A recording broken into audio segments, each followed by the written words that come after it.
ডান। Hello everybody, আশা করি আমার সব কথা সবাই শুনতে পাচ্ছ। হ্যাঁ, সবাই শুনতে পাচ্ছি। আচ্ছা, ওকে, আজকে আমাদের ফটোগ্রাফার ফ্রেমেজে উপস্থিত আছে অনুপম নস্কর আমাদের সাথে। অনুপম is a good photographer, not only photographer, his main hobby is astronomy. Eco হচ্ছে, I think it's echo. Hello, না ঠিক আছে, ইকো হচ্ছে কি? Okay. না ঠিক আছে। Okay, Anupam, before we start, we just want to introduce Anupam Nashkar. He's a great photographer. He loves photographing birds, loves astronomy. I mean, he's engaged with different activities with Birla Planetarium and any other astronomical organization. Photographing birds.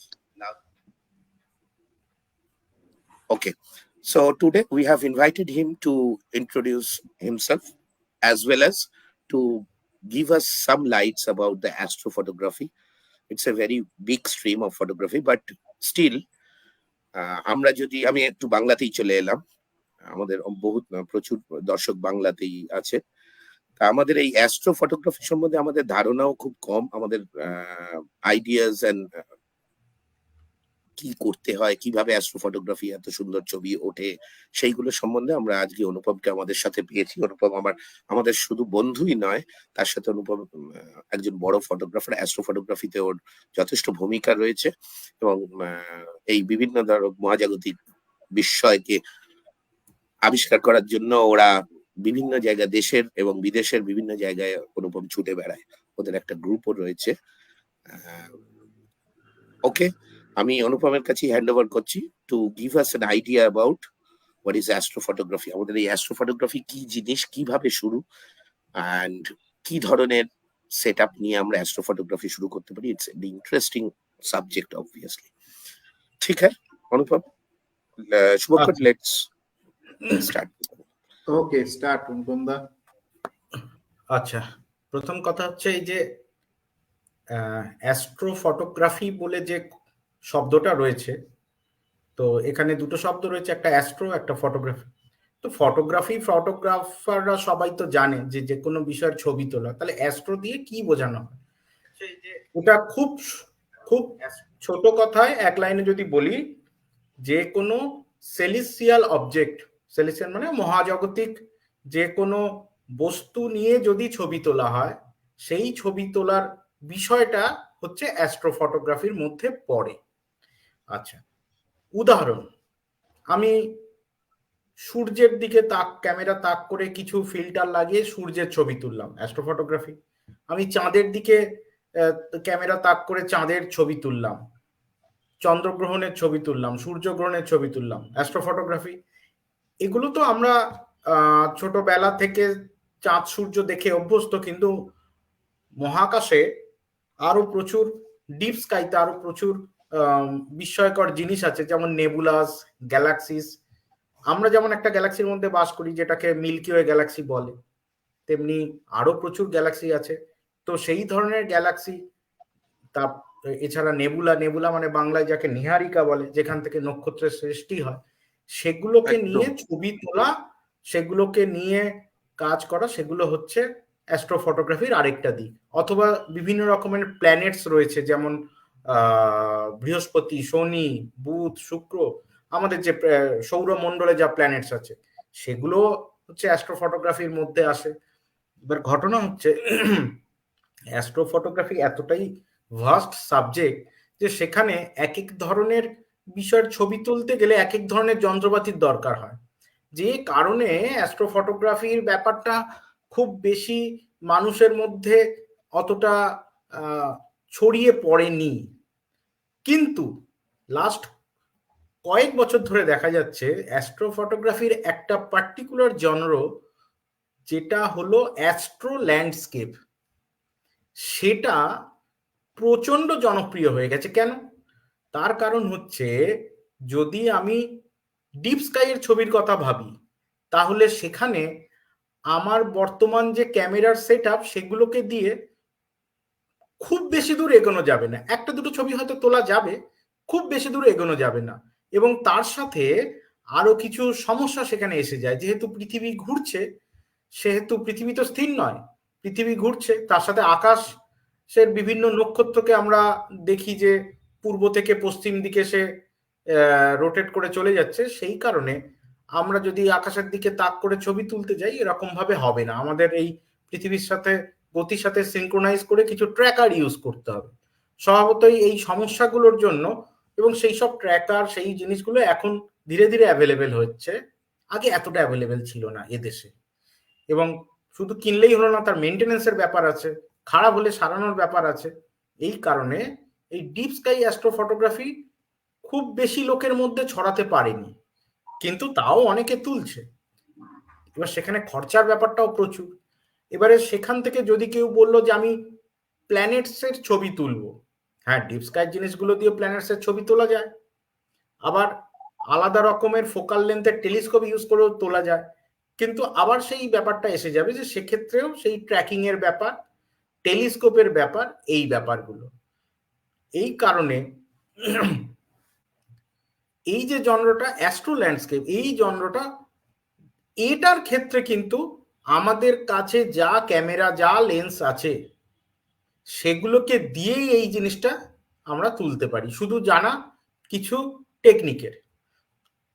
Photography আর সবকিছুর মতোই কিন্তু একটা সিস্টেমের মধ্যে দিয়ে করলে সেটা কিন্তু আলটিমেটলি ভালো রেজাল্ট দিতে বাধ্য। আমরা যদি আমাদের হবি বলে আমি যা হোক তা করে তুলতে থাকি, সে বার্ড ফটোগ্রাফি হোক আর ল্যান্ডস্কেপ ফটোগ্রাফি হোক, যে কোনো ফটোগ্রাফি, তাহলে কোনোদিনই আমরা প্রপার একটা সিস্টেমের মধ্যে দিয়ে না গেলে আলটিমেট রেজাল্টে আমরা পৌঁছতে পারবো না। গোলটা আলটিমেটলি গিয়ে আমরা গিয়ে মানে ঠিক জায়গায় গোলটা দিতেও পারবো না। তো অ্যাস্ট্রো ফটোগ্রাফির অ্যাস্ট্রো ল্যান্ডস্কেপ বিভাগটায় যদি আমরা প্রপার সিস্টেমটা জেনে নিই, একটু নলেজটা গ্যাদার করে নিই, তাহলে কিন্তু আমাদের কাছে যা ক্যামেরা, যা লেন্স আছে, সেগুলোকে দিয়েই সেই কাজটা করা যায়। অনেকের কাছে আজকের দিনে মোবাইলেও এমন কিছু ফেসিলিটি এসে যাচ্ছে যেগুলো দিয়েও সেই কাজটা করা যায়। এবারে বলি যে এই অ্যাস্ট্রো ল্যান্ডস্কেপের ব্যাপারটা কেন লোকে এত উৎসাহী হয়েছে। আলটিমেটলি ল্যান্ডস্কেপ ফটোগ্রাফাররা দেখলো যে আমি যদি এর সাথে আমার নিজের ল্যান্ডস্কেপের সাথে এই অ্যাস্ট্রো ব্যাপারটাকে জুড়ে দিতে পারে, আমার ছবিটা আরো বেশি মনোমুগ্ধকর হয়ে যাচ্ছে। আচ্ছা, প্রচলিত ধারণাতে অ্যাস্ট্রো ল্যান্ডস্কেপ বলতেই লোকের মধ্যে ফুটে ওঠে যে মিল্কি ওয়ে আর স্টার ট্রেল। কথা হচ্ছে অ্যাস্ট্রো কথাটার অর্থ এত ছোট নয় যে মিল্কি ওয়ে আর স্টার ট্রেল হলেই অ্যাস্ট্রো হবে। আরে চাঁদও তো একটা সেলেস্টিয়াল অবজেক্ট, সূর্যও একটা সেলেস্টিয়াল অবজেক্ট। কিন্তু লোকের মধ্যে এরকম একটা, বা বলা যেতে পারে ফটোগ্রাফারদের মধ্যে এরকম একটা কনসেপ্ট চালু হয়ে গেছে, অ্যাস্ট্রো ল্যান্ডস্কেপ। অ্যাস্ট্রো ল্যান্ডস্কেপ মানেই হচ্ছে, অ্যাকচুয়ালি ওরা যেটা বোঝাতে চায় সেটা হচ্ছে নাইটস্কেপের ছবি। নাইটস্কেপ কথাটা বিদেশি ফটোগ্রাফারদের কাছ থেকে সাথে আলোচনা করলে বোঝা যায়, ওরা বিষয়টাকে আরো ভালো ডিফাইন করে দেয়। প্রথম কথা হচ্ছে, ওটা হচ্ছে অ্যাকচুয়ালি অ্যাস্ট্রো ফটোগ্রাফির নাইটস্কেপ এবং লং এক্সপোজার ফটোগ্রাফি। তো এই বিষয়টা আমাদের হাতে যা ক্যামেরা আছে, নিকনের ক্যামেরা থাকুক, ক্রপ সেন্সর থাকুক, ফুল ফ্রেম থাকুক, বা ক্যানন, সনি, ফুজি, সবকিছু দিয়ে করা যাবে। এমন কোনো ব্যাপার নেই যে সেখান দিয়ে করা যাবে না। এমন কি বলছি যে একটা মোবাইল দিয়েও করা যাবে। হ্যাঁ, মোবাইলের ছবিটা অবশ্যই খুব বড়ভাবে সেটাকে ব্লো আপ করা যাবে না, কিন্তু খুব ছোট্ট স্ক্রিনে দেখার জন্য সেখানেও সেই ছবি তোলা যাবে। সেখানেও প্রসেসিং করার জন্য কিছু সফটওয়্যার আছে যেটা মোবাইলেই করা যায়। যাই হোক, তো আমরা যদি অ্যাস্ট্রো ল্যান্ডস্কেপ কথাটাকে বুঝে এবার সেটার টেকনিকটা জেনে নিই, তাহলে আমরা নিজেরাই যে কোনো জায়গায় গিয়ে এই কাজটা করতে পারবো। তাহলে আমাদের প্রথমে কি কি জিনিস নিয়ে এগোনো দরকার? প্রথমেই সবাই আগে অ্যাস্ট্রো বললেই সবাই ভেবে বসেন যে এই তো বিশাল খরচার ব্যাপার। আমি ওই জন্য আগে ক্লিয়ার করে দিলাম, ডিপ স্কাই অ্যাস্ট্রো ফটোগ্রাফির জিনিসপত্র আলাদা। তার জন্য কাজ করতে হলে সেটা সম্পূর্ণভাবে একটা অন্যদিকে অন্য ধরনের খরচায় যেতে হবে।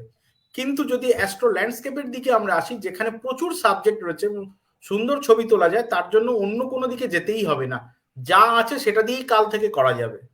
সেখানে ট্র্যাকারও লাগবে না, এমন নয় যে সেখানে ট্র্যাকার না কিনলে আমি অ্যাস্ট্রো ল্যান্ডস্কেপ করতে পারবো না, ট্র্যাকারও লাগবে না, যা আছে তাই। তাহলে কি কি লাগবে? প্রথমে একটা, আমি যদি মোবাইলটা ছেড়ে ক্যামেরার দিকে আসি, প্রথমেই একটা ডিএসএলআর বা মিররলেস ক্যামেরা, সেটা ক্রপ সেন্সর হোক বা ফুল ফ্রেম হোক, এটা তো দরকার। এবার সেটা, সেই ক্যামেরার যত মেগাপিক্সেল উপর নির্ভর করে যে ছবিটা কি রকম হবে, সেটা তো ঠিক কথা। এখানে একটা মজার ব্যাপার হচ্ছে যে আমি যদি খুব হাই মেগাপিক্সেল ক্যামেরা আমার না থাকে, আমার লো মেগাপিক্সেল ক্যামেরা থাকে, তাতেও নাইটস্কেপের ছবি বেশি ভালো হতে পারে। কেননা লো মেগাপিক্সেল মানেই হচ্ছে তার পিক্সেল সাইজগুলো বড়। তো অতএব এই জায়গাটা একদম ক্লিয়ার হয়ে যাওয়া দরকার যে আমার কাছে যদি ক্রপ সেন্সর বা ফুল ফ্রেম ক্যামেরা থাকে, আমি সেটা দিয়ে করতে পারবো। হ্যাঁ, সেন্সর সাইজ বড় হলে সেটা অবশ্যই বেশি ফেসিলিটি দেয়, সেই জায়গাটায় কোনো সন্দেহ নেই, ফেসিলিটি বেশি দেয়। মানে আমি ছবি এখন যদি মনে করি যে বিশালভাবে বড় করব, তাহলে ফুল ফ্রেম ক্যামেরা থাকলে খুব সুবিধে। কিন্তু ল্যাপটপে দেখার জন্য বা 18x12 ছবি করার জন্য ক্রপ সেন্সরই যথেষ্ট। মানে এমন নয় যে ফুল ফ্রেম লাগবেই, আমার কাছে প্রচুর ক্রপ সেন্সরের ছবি আছে। তো একটা ভালো ক্যামেরা, মোটামুটি ভালো ক্যামেরা, যেটা দিয়ে যেটাতে আমি শাটার স্পিড, অ্যাপারচার এগুলোকে কন্ট্রোল করতে পারি, সেই ক্যামেরা একটা থাকলেই হলো। মানে অটো ক্যামেরা হলে সমস্যা, এইটুকুনি বোঝালাম। 2 হচ্ছে লেন্স।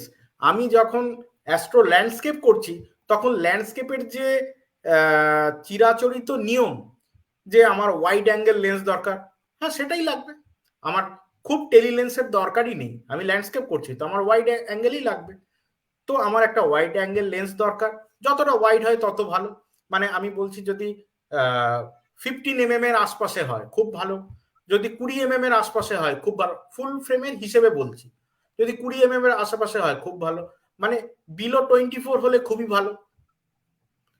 তার সাথে সেই লেন্সের যতটা অ্যাপারচার ওপেন হতে পারে, সেটা তত বেশি ভালো কাজ দেবে। তার কারণ একটাই, আকাশের তারা প্রচন্ড মিটমিটে, সামান্য আলো, অতএব সেই আলো ক্যাচ করতে গেলে সেন্সরকে অ্যাপারচার যত খুলতে পারবো তত সুবিধে। তো আমরা সাধারণত 2.8 দিয়ে এই কাজটা করি, তার চেয়ে নিচে হলে আরো ভালো, তার চেয়ে উপরে হলেও যে আপনি কাজ করতে পারবেন না এরকম নয়। আচ্ছা, আমার কথা শোনা যাচ্ছে তো? একদম পরিষ্কার, আপনি প্লিজ ক্যারি অন স্যার। ওকে, তাহলে একটা ক্যামেরা, মিররলেস হোক, ডিএসএলআর হোক, এখন তো ডিএসএলআর আস্তে আস্তে বন্ধ হয়ে যাচ্ছে, তো যা আছে হাতে সেগুলো হোক, তার সাথে একটা ওয়াইড লেন্স। আচ্ছা, এর সাথে, এবং ওই লেন্সটা যতটা অ্যাপারচার যত ভালো হবে, মানে যত বড়র দিকে হবে, f22 এর দিকে নয়, যত নিচের দিকে লো অ্যাপারচার হবে, যত সেটা খুলতে পারবে, সেটা তত বেশি আমার আকাশের তারার আলো ধরতে পারার সুবিধা হবে। সেই ধরনের লেন্স একটা থাকলেই হবে। অনেকে কিট লেন্সে 3.5 দিয়ে শুরু হয়, তাতেও হবে, এমন নয় যে তাতে হবে না, তাতেও হবে। যত লেন্সের অ্যাপারচার হবে নিচের দিকে যাবে তত সুবিধে। এরপরে যেটা দরকার সেটা হচ্ছে একটা স্টেডি ট্রাইপড। একটা স্টেডি ট্রাইপড কেন দরকার? তার কারণ হচ্ছে এই ধরনের ফটোগ্রাফি আলটিমেটলি হচ্ছে লং এক্সপোজার ফটোগ্রাফি।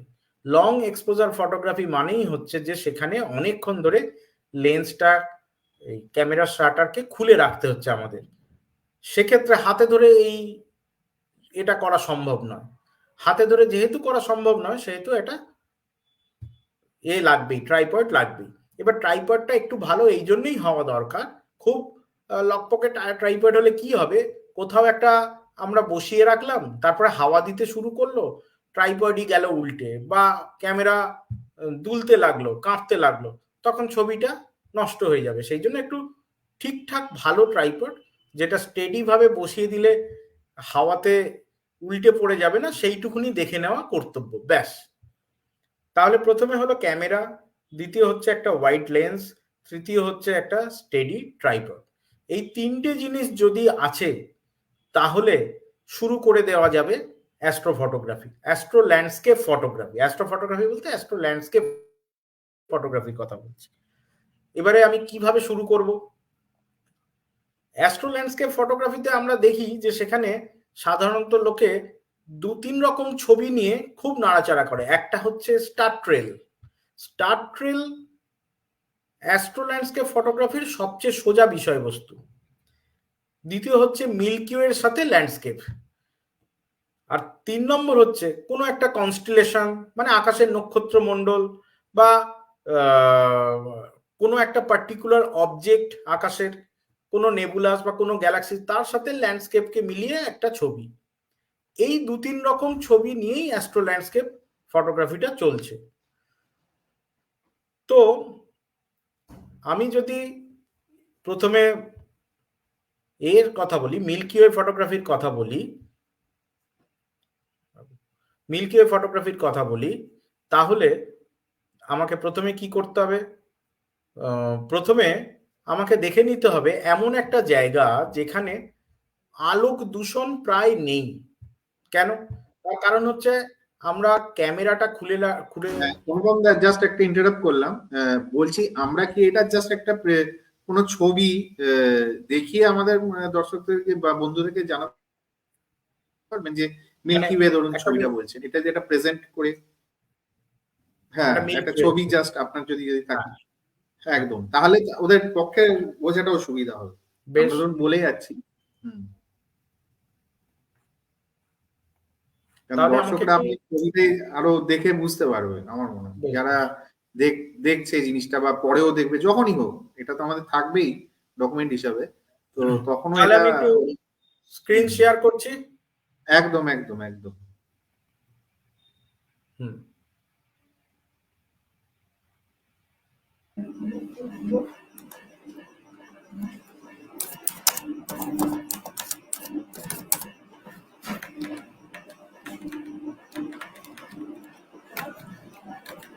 হ্যাঁ, স্ক্রিনটা কি দেখা যাচ্ছে? একদম একদম ফার্স্ট ক্লাস। আচ্ছা, স্ক্রিনটা যদি দেখা যাচ্ছে, মানে একটা মিল্কি ওয়ে ছবি আমি দেখাচ্ছি, তাই তো? সেটা দেখা যাচ্ছে তো? একদম ওকে একদম ওকে একদম। ওকে, বেশ। তো আমি যেখানে থেমেছিলাম, যে আমি যখন মিল্কি ওয়ের সাথে একটা ল্যান্ডস্কেপকে মিশিয়ে একটা অ্যাস্ট্রো ল্যান্ডস্কেপ ফটোগ্রাফি করতে যাচ্ছি, তাহলে আমাদেরকে প্রথমেই একটা এমন লোকেশন চুজ করতে হবে যে লোকেশনটা লাইট পলিউশন খুব কম। এখন লাইট পলিউশনের কিছু স্কেল আছে, সেই স্কেলটাকে ব্রটল স্কেল বলা হয়। সেই স্কেলটাকে আমরা 1 থেকে 9 এভাবে সেই স্কেলিংটা করেছি। এখানে 1 মানে হচ্ছে সবচেয়ে অন্ধকার জায়গা, আর 9 মানে হচ্ছে সবচেয়ে লাইটেড জায়গা। যেমন আমাদের কলকাতা শহর 8-9 পড়বে। আর ব্রটল স্কেল 0 বলে কিছু হয় না। ব্রটল স্কেলে 1 হচ্ছে আমাদের দেশে হয়তো লাদাখের কিছু অংশ বা মরুভূমির অংশ, থর মরুভূমি বা স্পিতির অংশ, এরকম জায়গা পড়বে, বা গভীর সমুদ্রে গেলে হয়তো 1 পাওয়া যাবে। আচ্ছা, মানে ওখানে সব থেকে সমুদ্রের জায়গাটা বলছে সব থেকে কম থাকে, তাই তো? মানে সমুদ্রের ধারে বলছি না, গভীর সমুদ্রে চলে গেলে সেখানে আর আলো কোথায়? আচ্ছা আচ্ছা, এখানে একদম আলোর একদম বুঝতে পেরেছি। এবারে আমরা সব জায়গায় তো এরকম ব্রটল 1 খুঁজে পাবো না, তো ব্রটল 1, ব্রটল 2, ব্রটল 3 এই জায়গাগুলোকে আমরা খোঁজার চেষ্টা করি ভারতবর্ষে যে কোথায় কোথায় আছে। যেমন আমাদের পুরুলিয়া ব্রটল বোধহয় এখন 4-5-এ চলে এসছে, কেননা আলোক বেড়ে গেছে। বেশ, তো কেন আমাদের লাইট পলিউশনহীন জায়গাটা লাগছে? তার কারণ হচ্ছে যেহেতু হোয়াইট লেন্সের সামান্য যদি একটু আলো ঢুকে গেল, তাহলে আমার ছবির তো 12টাই বেজে যাবে। যেই কারণে যতটা পারা যায় আলোক দূষণহীন জায়গায় গিয়ে এই হোয়াইট লেন্সের এই কাজটা করা হয়। এবং এটা যেহেতু লং এক্সপোজার, সেহেতু সামান্য সময়ের জন্য, যদি আমি খুলে রেখেছি 10 সেকেন্ড, 1 সেকেন্ডের জন্য কেউ একটা আলো জ্বেলে ফেললো, তাহলে ছবিটা সমস্যা হয়ে যাবে, তাই না? তো একদম প্রথম কথা হচ্ছে আমরা একটা লং এক্সপোজার ফটোগ্রাফি করতে চলেছি, নাইটস্কেপ। আমরা খুব আলোক দূষণহীন একটা জায়গা খুঁজলাম। আলোক দূষণহীন জায়গা খোঁজার পরে এরপরে আমাদের যেটা জানার দরকার পড়ে, এবং এইটা আমরা কিছু অ্যাপ আছে, লাইট পলিউশন অ্যাপ আছে, সেটা থেকেও আমরা কিছুটা আন্দাজ পেতে পারি। সেটা একদম লাইভ দেখায় না, নয়। যেমন অনুপম দা একটা যে কোনো আপনি একটা বা দুটো কোনো অ্যাপের নাম বলে দিতে পারবেন, মানে হ্যাঁ, ওটা এটা লাইট যদি পলিউশন নাম, অ্যাপটার নামই হচ্ছে লাইট পলিউশন অ্যাপ। ঠিক আছে, আচ্ছা আচ্ছা, ঠিক হ্যাঁ। আছে ঠিক আছে। এবারে কি হয়, লাইট পলিউশন অ্যাপে মোটামুটি বোঝা যায়, ওরা একটা পুরনো 1 বছর পুরনো ডাটা ওতে থাকে, কিন্তু রিসেন্ট যদি ওখানে কোনো লাইট, মানে কোনো রিসর্ট হয়ে গেছে, প্রচুর লাইট হয়ে গেছে, সেটা মুশকিল, কিন্তু মোটামুটি আন্দাজ পেয়ে যাওয়া যায় যে ভারতবর্ষের কোন কোন অঞ্চলগুলোতে এইরকম লাইট কম, সেই জায়গাগুলোতে গিয়ে ছবিটা তোলা যেতে পারে। বুঝতে পেরেছি। দ্বিতীয় কথা হচ্ছে যে লাইট পলিউশনের সাথে সাথে আরেকটা জিনিস আমাদের দেখতে হয়, সেটা হচ্ছে যে চাঁদ আকাশে আছে কিনা, কেননা চাঁদও একটা কিন্তু আলোক দূষণের একটা বড় ব্যাপার। আর চাঁদ যখন আছে তখন এতই লাইট রিফ্লেক্ট হয় যে ভালোভাবে আকাশের অন্য তারা প্রায় দেখাই যায় না। তো সেক্ষেত্রে চাঁদ কখন আছে সেটাও আমাদেরকে লক্ষ্য রাখতে হয়। এবার এটার জন্য একটা অ্যাপ আছে, সেটার নাম হচ্ছে মুন ফেজ অ্যাপ। সেই অ্যাপটা থেকে আমরা সারা বছরে কোন সময় চাঁদ কটার সময় উঠছে কটায় ডুবছে এটা দেখে নিই। মোটামুটি থাম্ব রুল হচ্ছে অমাবস্যার আশপাশ হলেই আর কোনো টেনশন নেই, অমাবস্যার আশপাশ হলেই কোনো টেনশন নেই। তবে সেখানে কিছু নিয়ম কানুন আছে, একটু পরে বলে দিচ্ছি। তাহলে প্রথমে আমরা একটা লাইট পলিউশনহীন জায়গা খুঁজলাম, দ্বিতীয় একটা আমরা মুনটা দেখে নিলাম যে চাঁদটা আমরা যখন তুলবো সেই সময়ও আছে কিনা। 3 নম্বর হচ্ছে মিল্কি ওয়েটা যখন আকাশে উঠবে সেই সময়টাও দেখার জন্য একটা অ্যাপ আছে, আমি যেটা ইউজ করি স্টেলারিয়াম বলে একটা অ্যাপ, আরো অনেক অ্যাপ আছে, এটা খুব ভালো অ্যাপ।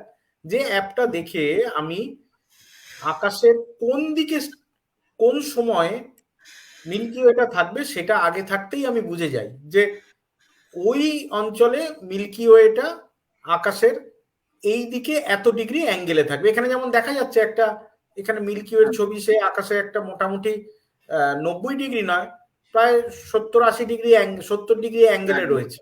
একদম থেকে তোলা হয়েছে জুন মাসের প্রথম সপ্তাহে। এটা নাকো লেক। এটা কোন জায়গায় অনুপম দা? জায়গাটা স্পিতির নাকো বলে একটা জায়গা আছে, এটা হচ্ছে নাকো লেক।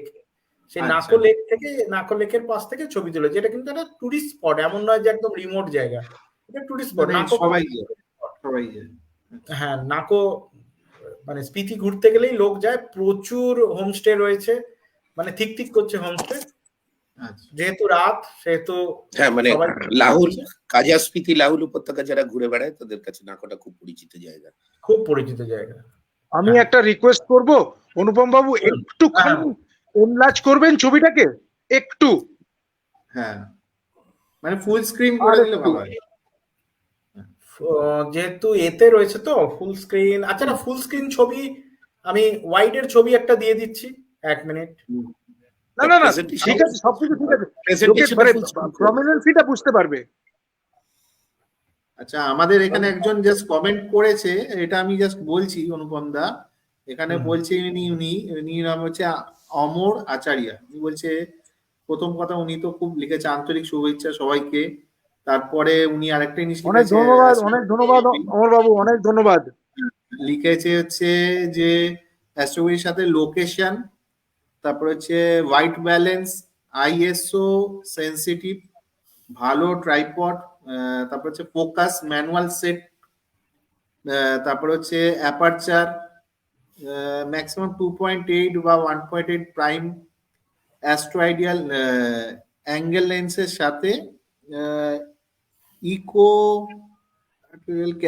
ক্যামেরা কি মাউন্ট, স্টার্টার স্পিড 530।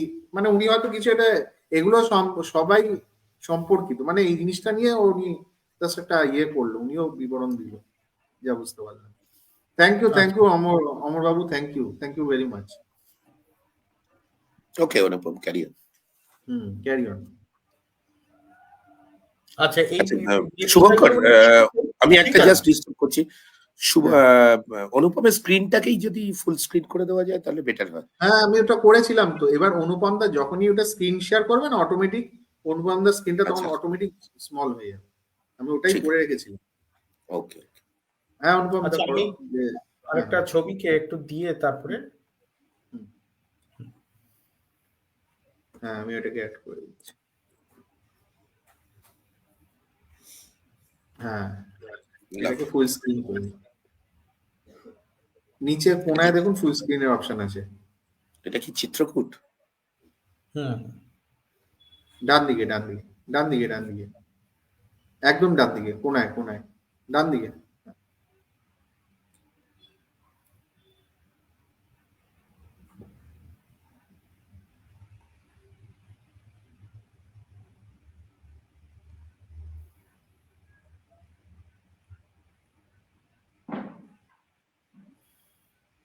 দেখা যাচ্ছে কি? হ্যাঁ দেখা যাচ্ছে ডান দিকেরটা, ডান দিকেরটা। পাশেরটা একদম পাশে। হ্যাঁ হ্যাঁ হ্যাঁ এইটা এইটা এইটা ফুল স্ক্রিন। ঠিক আছে, হ্যাঁ রাইট একদম বেশ রাইট পারফেক্ট। পারফেক্ট। বেশ। তো যে জায়গাটা বলছিলাম এবার, তো তাহলে আমি অ্যাকচুয়ালি পুরো সিস্টেমটা বর্ণনা করে যাচ্ছি যে একটা সিস্টেম ওয়াইজ যদি কাজ করা যায়, সিস্টেমটা শিখে নেওয়া যায়, তাহলে বিষয়টা এত শক্ত কিছু নয়। আমাদের সিস্টেমটা মনে রাখতে হবে। তো তাহলে আমরা একটা অন্ধকার জায়গায় গেছি এবং আমরা আকাশের চাঁদ আছে কিনা দেখে নিয়েছি। আকাশের চাঁদ যাতে না থাকে সেইভাবেই আমরা দিনটা বেছে নিয়েছি। এরপরে আমরা গিয়ে যে জায়গাটায় থেকে ওটাকে মিল্কি ওয়েটাকে শুট করব, সেই জায়গাটা তো আমি দিনের বেলায় গিয়ে চুজ করে বুঝে নিতে হবে রাত্রিবেলায় কোন জায়গাটায় মিল্কি ওয়ে উঠবে। নইলে রাত্রিবেলাতে গিয়েই সমস্ত প্ল্যানিংটা করা একটু মুশকিল হয়ে যায়। তো তার জন্য একটা অ্যাপ আছে, আমি যেটা ইউজ করি, স্টেলারিয়াম নামের একটা অ্যাপ। সেই অ্যাপটা দিয়ে আমি মোটামুটি ভাবে বুঝে নিই। এছাড়াও আরো কিছু অ্যাপ আছে যেটা একদম পাকাপাকি ভাবে দেখিয়ে দেয় যে আপনার সামনে এই গাছপালা দেখা যাচ্ছে, ওর পেছন দিয়েই ওটা উঠবে। এরকম ভাবেও অ্যাপ দিয়ে দেখা যায় কিছু, মানে সেগুলো পয়সা দিয়ে কিনতে হয়, যাই হোক। কিন্তু স্টেলারিয়াম দিয়ে মোটামুটি বোঝা যায়। প্রথম কথা হচ্ছে যে মিল্কি ওয়ে আমাদের উত্তর গোলার্ধে যেখান থেকেই ছবি তুলি না কেন, সে আমি ভারতবর্ষ হোক, ইংল্যান্ডে চলে যাই, রাশিয়া চলে যাই, উত্তর গোলার্ধ আমেরিকা চলে যাই, উত্তর গোলার্ধে যেখান থেকেই ছবি তুলি না কেন, সেটা আমি দেখতে পাবো দক্ষিণ পূর্ব থেকে দক্ষিণ পশ্চিম অংশটার মধ্যে। এবার এই দক্ষিণ পূর্ব থেকে দক্ষিণ পশ্চিম অংশটার মধ্যে ওটা কিভাবে করে ও আমরা মানে মিল্কি ওয়ের ছবি তোলা বলতে এখানে যেটা দেখা যাচ্ছে না, একটা এই অংশটা একটা ঘোড়ার মতো, ডার্ক হর্স বলি আমরা এটাকে। আর এই এই জায়গাটায় মিল্কি ওয়ের সেন্টার পজিশন, যেখানে একটা বিশাল ব্ল্যাক হোল আছে। এই অংশটা মিল্কি ওয়ের অতিরিক্ত উজ্জ্বল, কেননা এখানে প্রচুর তারা আছে। আর অন্ধকার অংশগুলো হচ্ছে ডার্ক নেবুলা, অনেক কিছু আরো ডার্ক ম্যাটার অনেক কিছু আছে যেগুলোর জন্য ওগুলো ডার্ক দেখায়। বেশ, এবারে মিল্কি ওয়ের, আমরা তো নিজেরাই একটা মিল্কি ওয়ের মধ্যে, মানে আমাদের গ্যালাক্সির নামই হলো মিল্কি ওয়ে, আমরা তার মধ্যেই বসে আছি। বসে আমরা আরেকটা অন্য দিকের বাহু বা আর্মকে দেখতে পাচ্ছি। মার্চ মাস বা ফেব্রুয়ারি শেষে থেকে নভেম্বরের শুরু অবধি মিল্কি ওয়ের এই যে আর্মটা এবং এই যে কোর অংশ, এই অংশটা রাত্রেবেলায় দেখা যায়। অন্য সময় এটা দিনের বেলায় চলে যায়। নভেম্বরের মাঝামাঝি থেকে ফেব্রুয়ারি শুরু অবধি এটা দিনের বেলাতে বেশিরভাগ আমাদের আকাশে থাকে। স্বভাবতই দিনের বেলা থাকলে আমরা তো দেখতে পাবো না। ফেব্রুয়ারি শেষ বা মার্চের শুরু থেকে অক্টোবরের শেষ বা নভেম্বরের শুরু অবধি আমরা এটাকে রাত্রিবেলায় আমাদের আকাশে দেখতে পাই। এবার কখন দেখতে পাবো? যে কোনো সময় রাত্রিবেলায় গিয়ে আমি আকাশের দিকে দক্ষিণ মুখ হয়ে দাঁড়িয়ে পড়লাম, কি দেখতে পাবো? না, এখানেও মজা আছে। ফেব্রুয়ারি শেষ বা মার্চ, এই যে মাসটা, এই সময় এটা ভোর হওয়ার 1 ঘন্টা 1.5 ঘন্টা আগে আকাশে আসবে। তারপরেই ও, মানে ধরা যাক ভোর হবে 5:30, ওকে আমরা দেখতে পাবো হচ্ছে 4টের সময়। তার মানে ও 1-1.5 ঘন্টা আকাশে থেকে তারপরে আবার দিনের অন্ধকারে ঢুকে যাবে, দিনের আলোর মধ্যে ঢুকে যাবে। এবার যেই মার্চ থেকে ওটা এপ্রিলে যাবে, ও ঠিক 2 ঘন্টা আগে ও উঠবে। মানে এখানে মজাটা হচ্ছে, যেহেতু পৃথিবী ঘুরছে, সেহেতু পৃথিবীর সাথে পৃথিবী থেকে আমি যখন নক্ষত্রমণ্ডল বা চাঁদ সূর্য সবাইকেই দেখছি, সেখানে একটা মানে অদ্ভুত কাণ্ড ঘটে। যে সেলেস্টিয়াল অবজেক্টটা মার্চ মাসে আকাশের পূর্ব দিকে রাত্রি 3টের সময় ছিল, সে এপ্রিল মাসে 1 মাস বাদে গিয়ে দেখা যাবে সে আরো 2 ঘন্টা আগে উঠছে। এটা একটা অঙ্কের ব্যাপার। মোটামুটি থাম রুলটা এরকম, যদি রাত্রি ভোর 4টের সময় মার্চের শুরুতে দেখি, তাহলে এপ্রিলে গিয়ে সেটা আমি 2টোর সময় পেয়ে যাব। এইভাবে ও টাইমটা পেছোতে থাকে। এরপরে জুলাই মাসে গেলে দেখা যাবে হয়তো যে টাইম পেছোতে পেছোতে প্রায় সন্ধে হয়েছে, তারপরেই মিল্কি উঠে গেছে। তার মানে এই জুলাই অগাস্ট এই সময়টায় মিল্কি ওয়ে সারা রাতই প্রায় পাওয়া যায়। আবার আস্তে আস্তে যেই অক্টোবরের দিকে চলে গেল, তখন দেখা গেল সন্ধ্যের সময় পাওয়া গেল 2 ঘন্টা, তারপরে ও ডুবে গেল। নভেম্বরে গিয়ে দেখা গেল 1 ঘন্টা সন্ধ্যের সময় পাওয়া গেল, তারপরেই ও ডুবে গেল। আর মানে চাঁদ সূর্য যেমন ওঠে আর ডোবে আমাদের কাছ থেকে মানে অ্যাজ এ মানে আমাদের সাপেক্ষে চাঁদ সূর্য এরা সবাই পূর্ব থেকে উঠে পশ্চিমে চলে যাচ্ছে, যেহেতু আমরা ঘুরছি তাই আমাদের আর মনে হয়। তো মিল্কি ওয়ের কোরটার ক্ষেত্রেও ব্যাপারটা সেই একই জিনিস হয়। মিল্কি ওয়েও পূর্ব দিক থেকে উঠলো আর পশ্চিম দিকে ঢুকে গেল। হ্যাঁ, মিল্কি ওয়ের কোরটা পূর্ব নয়, এই দক্ষিণ পূর্ব দিক থেকে উঠে দক্ষিণ পশ্চিমে গিয়ে ডুবে যায়। তো এই মার্চ টু অক্টোবর এই সময়টায় মিল্কি ওয়ে কোন সময়ে আকাশে থাকবে সেইটুকুনি শুধু স্টেলারিয়াম থেকে দেখে নেওয়া, বা আমি যেমন বললাম এইরকম সময় ওটাকে ফলো করলে আমি পেয়ে যাব। এবারে আমি ছবিটা তুলবো কিভাবে? ছবিটা তোলার জন্য প্রথমেই আমার মাথায় রাখতে হবে, আমরা সাধারণভাবে অন্য ফটোগ্রাফিতে মানে 1/60, 1/50, 1/160 এই যে শাটার স্পিডে তুলি, এখানে সেটা সম্ভব না। এখানে পুরো উল্টো। আমি মোটামুটি যে ছবিটা এখানে দেখাচ্ছি, এটা আমি ক্যামেরার শাটার ওপেন রেখেছিলাম 15 সেকেন্ড। এবারে শাটারটা আমি 15 সেকেন্ড ওপেন রাখবো, 10 সেকেন্ড ওপেন রাখবো, না 20 সেকেন্ড ওপেন রাখবো, সেটাও একটা ছোট্ট নিয়ম আছে। আমার লেন্সটা কত এমএম এর, আমার লেন্সটা যদি হয় 20 এমএম এর, তাহলে মোটামুটি আমি 15 থেকে 18 সেকেন্ড অব্দি খোলা রাখবো। এখানে অনেক জটিল অঙ্ক আছে, কিন্তু খুব সোজাভাবে একটা থাম রুল দেওয়া যায়। 400 বা 300 রুলস, কিচ্ছু নয়। মানে 400কে যে ক্যামেরা লেন্সটা দিয়ে তুলছি, সেই লেন্সের যে ফোকাল লেন্থ সেইটা দিয়ে ডিভাইড করা। ফোকাল লেন্থ দিয়ে ডিভাইড করা মানে আমি একটা ক্রপ সেন্সরের 11 mm দিয়ে ছবিটা তুললাম। 11 mm বলতে 35 mm এ ওটা গিয়ে হয়ে যাবে প্রায় 17 কি 18 mm। ওই 35 mm এর হিসেব পেয়ে ওর ফোকাল লেন্থ যা আসবে সেইটা দিয়ে আমি 400 বা 300 কে ভাগ করব। কেন করব? এতটা সময় যদি আমি ওটাকে ওপেন রাখি, মানে আমি ধরা যাক 300 কে আমি 18 দিয়ে ভাগ করেছি, তার মানে মোটামুটি 20 সেকেন্ডের একটু কম একটা সময় এসছে। সেই সময়ের মধ্যে আকাশে আমি যদি ওপেন রাখি, তাহলে আকাশের তারা তো সব সময় মুভ করছে, আমি আকাশের তারার মুভমেন্টটা ধরতে পারবো না, বোঝা যাবে না। এটা যদি আমি এখন একটা 24 mm দিয়ে তুলি, তাহলে গিয়ে আমি 300 কে 24 দিয়ে ভাগ করলে সেটা আর 20 সেকেন্ড হবে না, সেটা গিয়ে দাঁড়িয়ে যাবে 15 সেকেন্ড 16 সেকেন্ডের আশপাশে। যদি তাই হয়, তখন আমাকে আমার শাটারটা ততটাই খোলা রাখতে হবে। তো এটা খুব সোজা একটা নিয়ম বলে দিলাম। অনেক ক্ষেত্রে আমরা 400 কে দিয়ে ভাগ করি, অনেক ক্ষেত্রে আরো সূক্ষ্ম হওয়ার জন্য 300 দিয়েও ভাগ করি।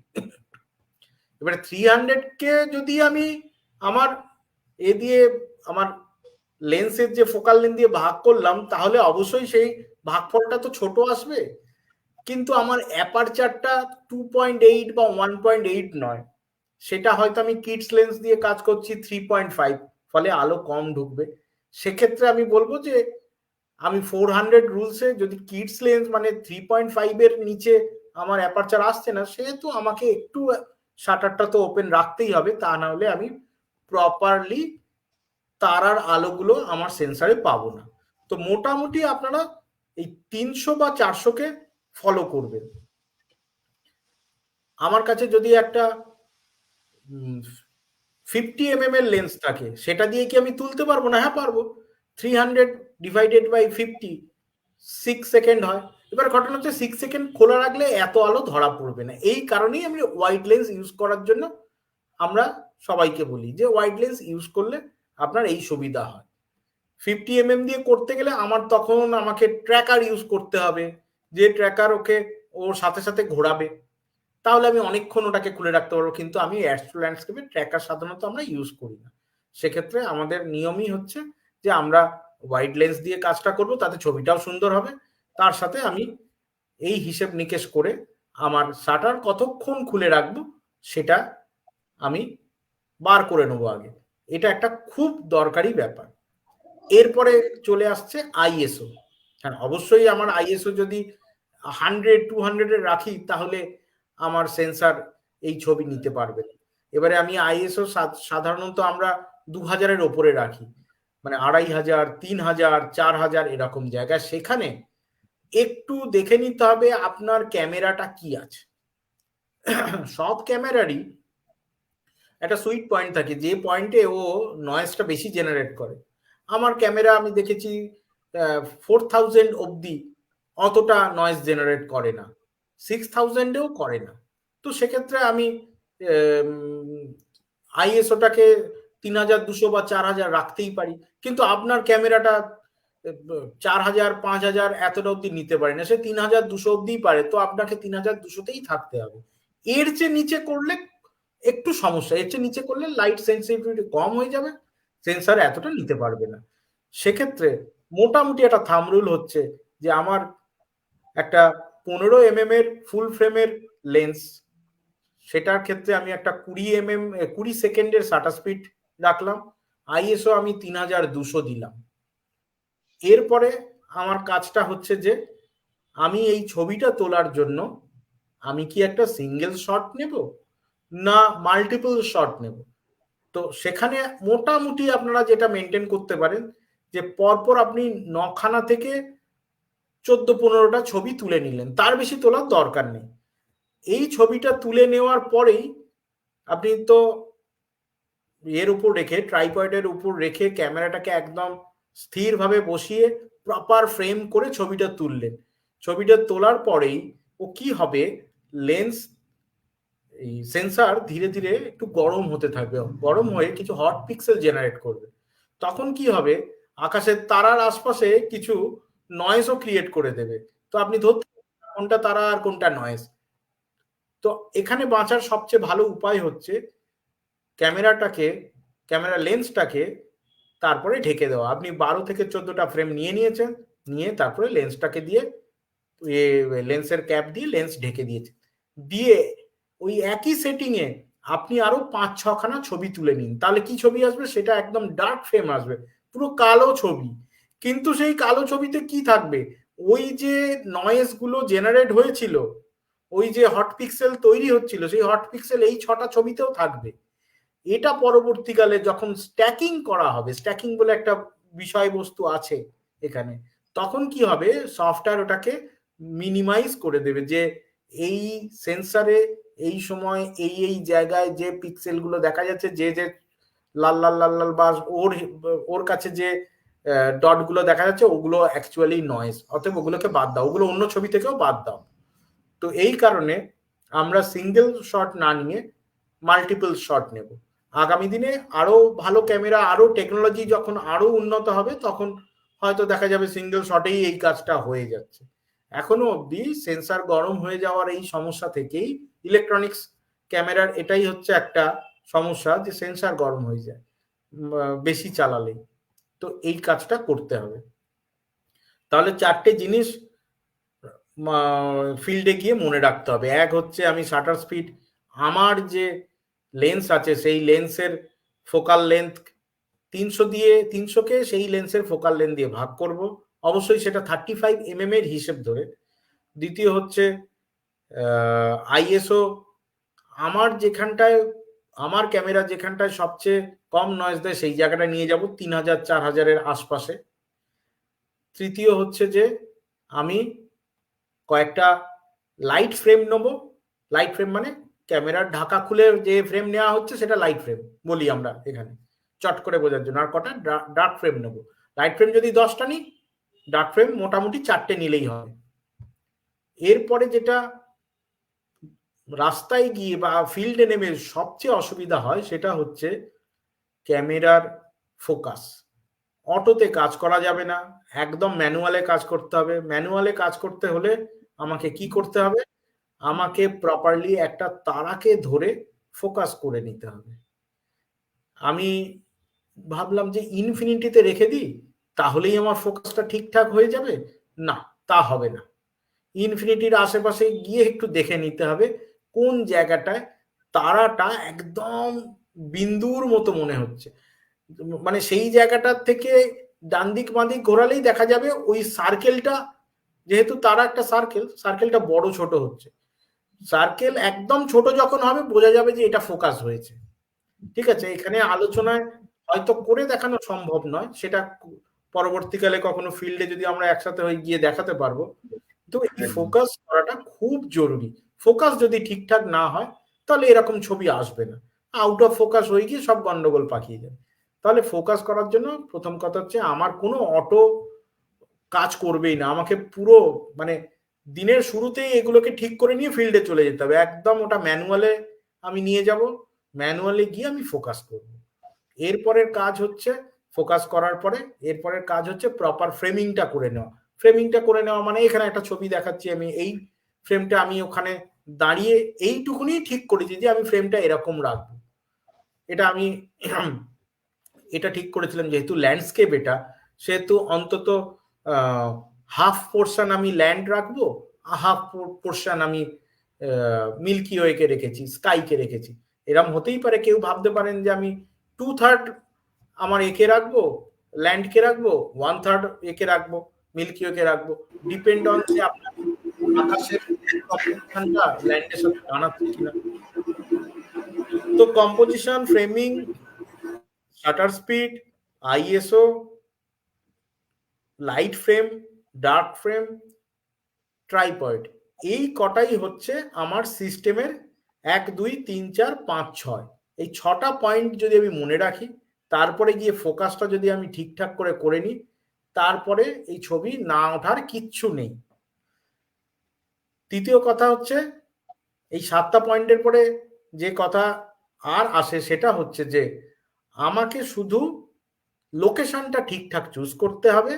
সেই লোকেশনের সাথে আমাকে সেখান থেকে আকাশের কোন দিকে মিল্কি ওয়েটা থাকছে, কিরকম অ্যাঙ্গেলে থাকছে, সেটা আমার স্টেলারিয়াম অ্যাপ, সেটা দিয়ে আমাকে দেখে সময়টা বুঝে নিতে হবে। আমি জুন মাসে গেছি, আমি জুন মাসে গিয়ে দেখলাম যে আমার রাত্রি 9টার সময় মিল্কি ওয়ে সবে উঠছে। যখন একদম হরাইজন থেকে উঠছে তখন যতই হোক হরাইজনে কিছু আলো থাকে, আমি আধা ঘন্টা ওয়েট করলাম, ওয়েট করে তারপরে আমি গিয়ে মানে 9:30 10টা থেকে আমি ছবি তোলা শুরু করলাম। তো আমি স্টেলারিয়ামে আগে দেখেই নিলাম যে ও 20 ডিগ্রি 30 ডিগ্রি উপরে এই সময় উঠবে, আমি সেই সময়টা গিয়ে ছবি তুলবো। এরপরে যদি আমার মনে হয় যে আমি সারা রাত ছবি তুলবো, আমার সময় আছে, তো সেই অনুযায়ী আমার ক্যামেরার সেটিং তো আর কোনো সমস্যা নেই, সেটিং একই রাখলাম, কিন্তু আমার ফ্রেমটাই শুধু চেঞ্জ হবে। কোথাও গিয়ে ল্যান্ডস্কেপ মোডে হবে, কোথাও গিয়ে সেটা ভার্টিক্যালি হবে। এই জায়গাটুকুনি অবধি কি কারোর কোনো যদি প্রশ্ন থাকে সে করতে পারে। যদি কোথাও বুঝতে অসুবিধা হয় যে যা যা আমি বললাম সেখান থেকে যদি কোথাও আর কোনো বুঝতে অসুবিধা হয়, তাহলে সে সেটা আমাকে জানাতে পারে। তারপরে আমি পরের ধাপে যাচ্ছি। দেবুদা তুমি কি বলছো, তারপর আমি জিজ্ঞেস করবো। হ্যাঁ, আমার ঠিক আছে, মানে অন্য দিক থেকে কোনো কোয়েশ্চেন আছে কি? তুমি হ্যাভ ইউ অবজার্ভড? না, আমার বাইরে থেকে কোনো কোয়েশ্চেন আছে? নেই না। আমার ধারণার হিসেবে অনুপমকে একটা ডাইরেক্ট কোয়েশ্চেন আছে আমার তরফ থেকে, সেটা হচ্ছে যে এই যে আইএসও কথাটা বললে, আমাকে কি একটা জিনিস বলতে পারো যে ধরো কোনো ক্যামেরায় আইএসও যদি ভালো সাপোর্ট দেয়, আমি বিলিভ করি যে আমার ক্যামেরা আপ টু 6400 and 12,800 ও খুব ভালো সাপোর্ট দেয়, তাহলেও কি আমি যেতে পারি ওদিকে? আচ্ছা, এখানে একটা খুব বড় পয়েন্ট আরো এসে যায়। শুধু আইএসও সাপোর্ট দিলেই হবে না, দেখতে হবে আমার ক্যামেরার ডাইনামিক রেঞ্জটা কোন আইএসও তে সবচেয়ে বেশি।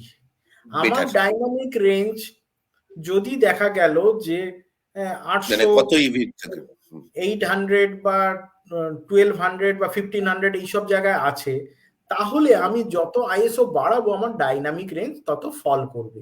ফল এটাও করবে। কিন্তু Okay. প্রত্যেকটা ক্যামেরার ক্ষেত্রে মানে ইন্টারনেট থেকে কিন্তু বার করে নেওয়া সম্ভব যে আমার ক্যামেরা মডেলের ডাইনামিক রেঞ্জটা কি।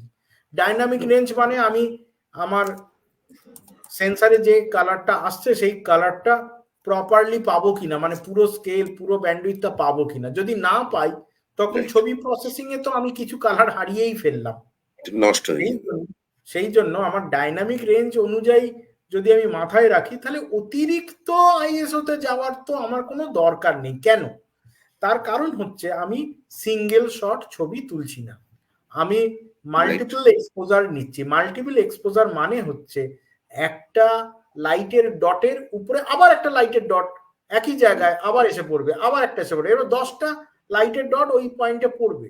অতএব আমি তো সেখানে জিনিসটাকে নিয়ে 10-12টা ছবিকে নিয়ে একসাথে ফেলবো।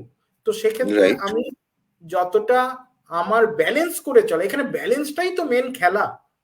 অ্যাস্ট্রো ফটোগ্রাফিতে এই ব্যালেন্সটাই মেন খেলা, যেটা আমাকে হ্যাঁ, সেইখানে একটা কোয়েশ্চেন আছে আমার কাছে, সেটা যেটা তুমি বলছো যে এবার শার্পনেসটাকে বজায় রাখতে গেলে আমি যদি ওই ইচ ফটোর গ্যাপ গুলো ধরো 15 সেকেন্ডস এর গ্যাপে তুমি ছবি তুলছো, এক একটা ছবি 15 সেকেন্ডস এক্সপোজার নিচ্ছে, তাই এই 15 সেকেন্ডস এর পরে যখন পরের শটটা 15 সেকেন্ডস নিচ্ছে, তখন কি ওর স্টার মুভমেন্টের লোকেশন চেঞ্জের জন্য কোনো ডিস্টারবেন্স ক্রিয়েট হবে না?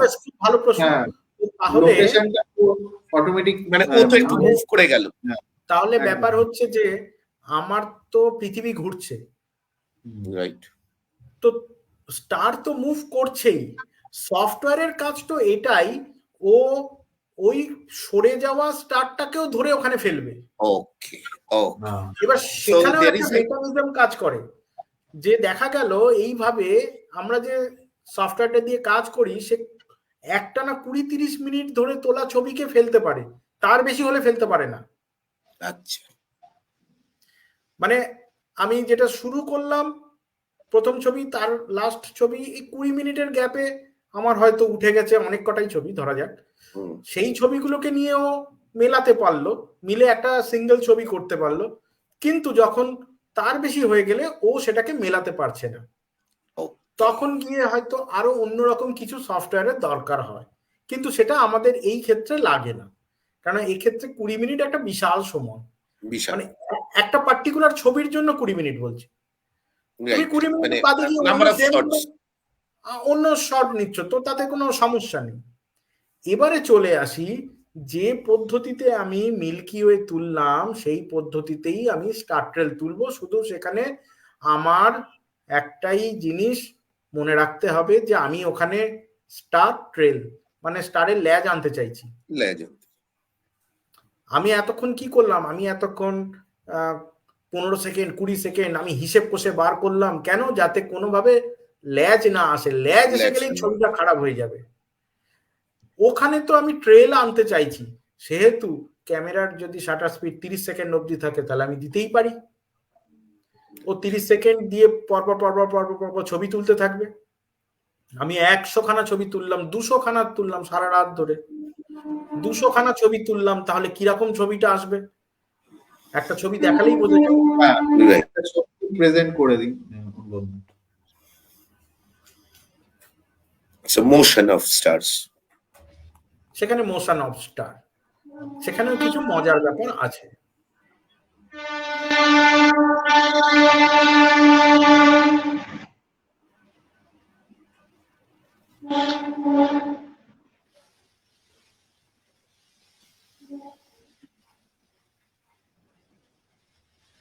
আমি প্রেজেন্ট করছি।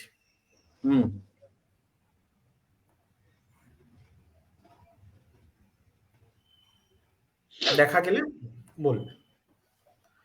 না, এখন অ্যাড প্রেজেন্ট তো আসেনি, আগে প্রেজেন্টে আপনার ইয়েটা করুন। করিনি না, ওকে ওকে ওকে এবার এসছে। এবারে এসছে? একদম একদম, এটাকে full screen. Yes, yes, yes. এবারে বিউটিফুল এই বিউটিফুল। এই যে স্টার এটা ট্রেল ফুল স্ক্রিন, হচ্ছে, এটা অনুভব না একটু এটা ফুল স্ক্রিন করে দিন। বেশ, হ্যাঁ এটা ঠিক আছে। এই যে স্টার ট্রেলের ছবিটা হয়েছে, আমি যে দেবু বলছিলাম যে ডাইনামিক রেঞ্জটা আমাদের মাথায় রেখে কাজ করতে হবে। যদি আমি কাজ না করি তাহলে স্টারের এত কালার পাবো না। এখানে একটা বিভিন্ন Right. Star In the circling, we have followed the blue, yellowish, green, violet, different colors. Red, হ্যাঁ।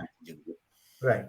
তো তাহলে আমাকে ডাইনামিক রেঞ্জটা মাথায় রেখে আইএসওটাকে সেইভাবেই ফিট করতে হবে। তো আমি সেই জন্য আইএসও খুব বিশাল আপ করার পক্ষপাতী নই। 3200 4000 অব্দি ঠিক আছে, যেটা না হলে নয়। এই ছবিটা তোলার ক্ষেত্রে আমি অবশ্য তার চেয়েও কম আইএসওতে তুলেছি, কিন্তু মোটামুটি মিল্কি ওয়ের যে সেটিং আমি বললাম সেই সেটিং আর স্টার ট্রেলের সেটিং একদমই একই রাখা হয়। শুধু কি হয় এবারে, তো যে কেউ জিজ্ঞেস করতে পারে আপনি তো ট্রেল আনতে চাইছেন, তাহলে আর অত হিসেব করে 15 সেকেন্ড 20 সেকেন্ড কেন রাখবেন? আমি এই ছবিটা আমার হচ্ছে 293 খানা ফ্রেমকে আমি একসাথে করেছি। এবার যদি আমি সিঙ্গেল একটা ফ্রেমে যাই তাহলে আমি একটা স্টেরি মানে আকাশ ভরা তারার একটা ল্যান্ডস্কেপের ছবি আমি তৈরি করতে পারি, সেটাও দেখতে মারাত্মক সুন্দর লাগে। যদি আমি এক সারা রাত ধরে 200 খানা ছবি তুলেছি, আমি তাই দিয়ে যদি 2-3 রকম ছবি না বানাতে পারলাম তাহলে মজাটা কোথায়? যে কারণে আমি ওই জায়গাটাকে এরকম ভাবেই ফলো করি যে আদতে তো আমি পরপর ছবি তুলে যাচ্ছি, দুটো ছবির মধ্যে আমার গ্যাপ খুবই সামান্য, মানে যতক্ষণ আর কি শাটার পড়া ওঠা। তো সেক্ষেত্রে আমি যখন এটাকে সফটওয়্যারে ফেলবো, এটার জন্য আরেকটা সফটওয়্যার আছে, যে সফটওয়্যার এটাকে এই ট্রেলটা মানে পরপর ফেলে ও ট্রেলটাকে মানে পরপর যে ওখানে আরো স্ট্যাক করছে না, স্ট্যাক না করে পরপর ফেলছে, মার্জ করছে। তাহলে মার্জ করলে আলটিমেটলি মানে এটা অনুভবটা মিনিমাম কি এরকম 200টা বা 250টা তুলতে হয় নাকি তার থেকেও বেশি করে তুললে আরো ভালো হবে?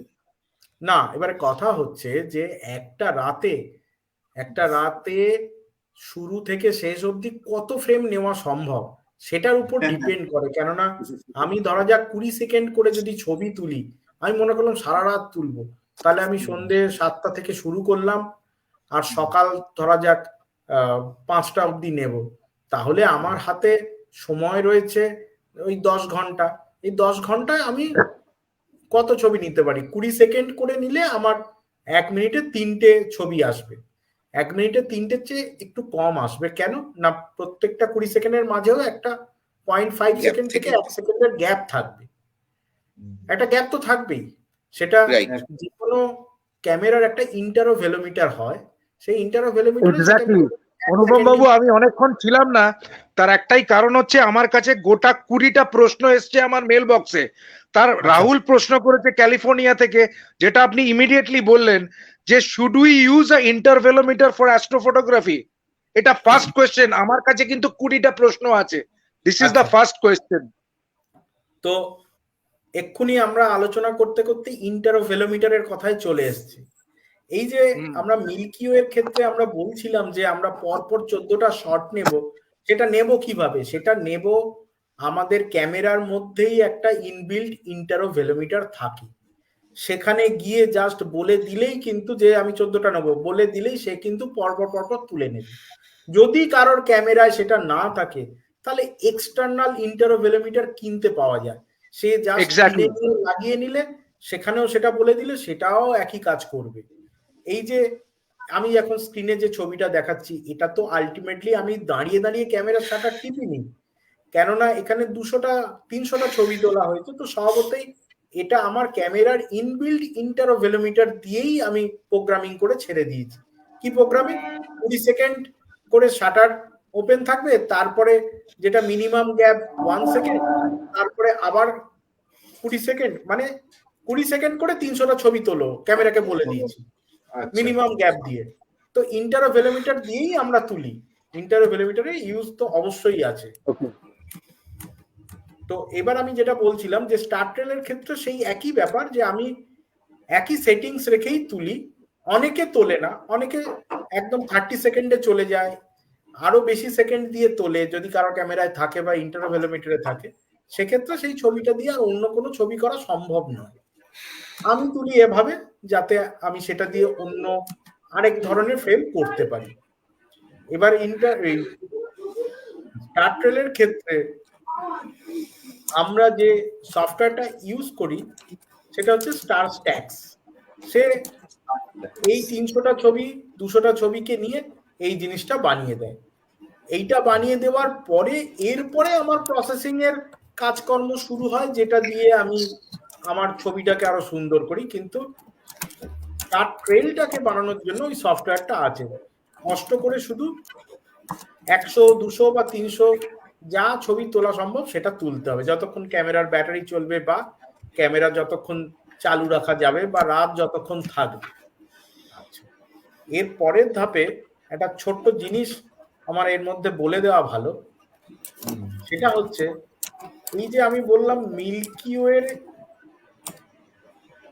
ওয়ে ছবি তোলার সময় মার্চ মাসে সে ভোরবেলায় আসছে, একদম এই করতে করতে 2 ঘন্টা করে পেছোচ্ছে 2 ঘন্টা করে পেছোচ্ছে করতে করতে অক্টোবরে গিয়ে সে সন্ধ্যেবেলায় আসছে, মানে সন্ধ্যেবেলায় 1.5 ঘন্টা পেলাম, তারপরে আর সে ডুবে গেল। এবারে আমি যখন মার্চে তুলবো অক্টোবরে তুলবো, ধরা যাক আমি অক্টোবরের কথা বলি, আমি যে অক্টোবরে যদি তুলবো সন্ধে তো হয়ে গেল 6টার সময়, সূর্য ডুবে গেছে, তাহলে সূর্য ডুবলেই কি আমরা ছবি তোলা শুরু করতে পারবো? এখানে একটু ছোট্ট একটু জিনিস জেনে নেওয়া ভালো, যেটা জেনে নিলে সবার সুবিধে হবে। না, সন্ধে হলেই আমরা ছবি তোলা শুরু করতে পারবো না। কেন না? তখনও যে পরিমাণ আলো থাকে সেই আলোতে ছবি আদতে মানে ওই রাতের ছবিটা হবে না। রাতের ছবি হতে গেলে আমরা যারা ফটোগ্রাফার তারা নিশ্চয়ই গোল্ডেন আওয়ার, ব্লু আওয়ার এই কথাগুলোর সাথে পরিচিত,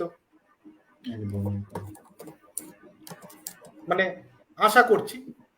তো সেক্ষেত্রে আমি একটা ছোট্ট চার্ট দেখিয়ে দিচ্ছি, যে চার্ট থেকে পরিষ্কার বোঝা যাবে যে সন্ধ্যের পরে কতটা সময় পরে আর ভোরবেলায় কতটা সময় অবধি এটাকে আমরা তুলতে পারবো। আরেকবার আমাকে একটু শেয়ার করতে হবে।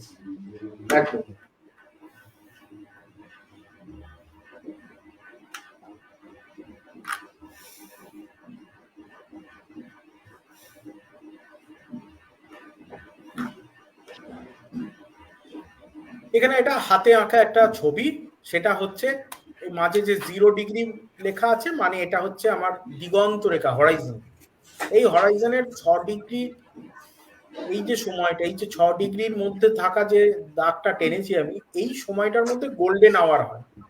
মানে বলা হয় ফটোগ্রাফারদের ছবি তোলার অন্যতম সেরা সময় এই গোল্ডেন আওয়ার, যে সময় সূর্য প্রায় ডুবতে বসেছে। হরাইজনের ঠিক নিচে যখন সূর্য চলে যায় তখন কি পুরো অন্ধকার হয়? না, পুরো অন্ধকার হয় না। 4 ডিগ্রি থেকে প্রায় 6 ডিগ্রি অবধি যতক্ষণ ও যাচ্ছে ততক্ষণ অবধি ওর সূর্য থেকে যে রশ্মিগুলো আসছে তার মধ্যে ব্লুটা তখনও এসে পৌঁছতে থাকে। সেই জন্য সেই সময়টাকে আলটিমেটলি ব্লু আওয়ার বলা হয়। ব্লু আওয়ারটা ঠিক কখন?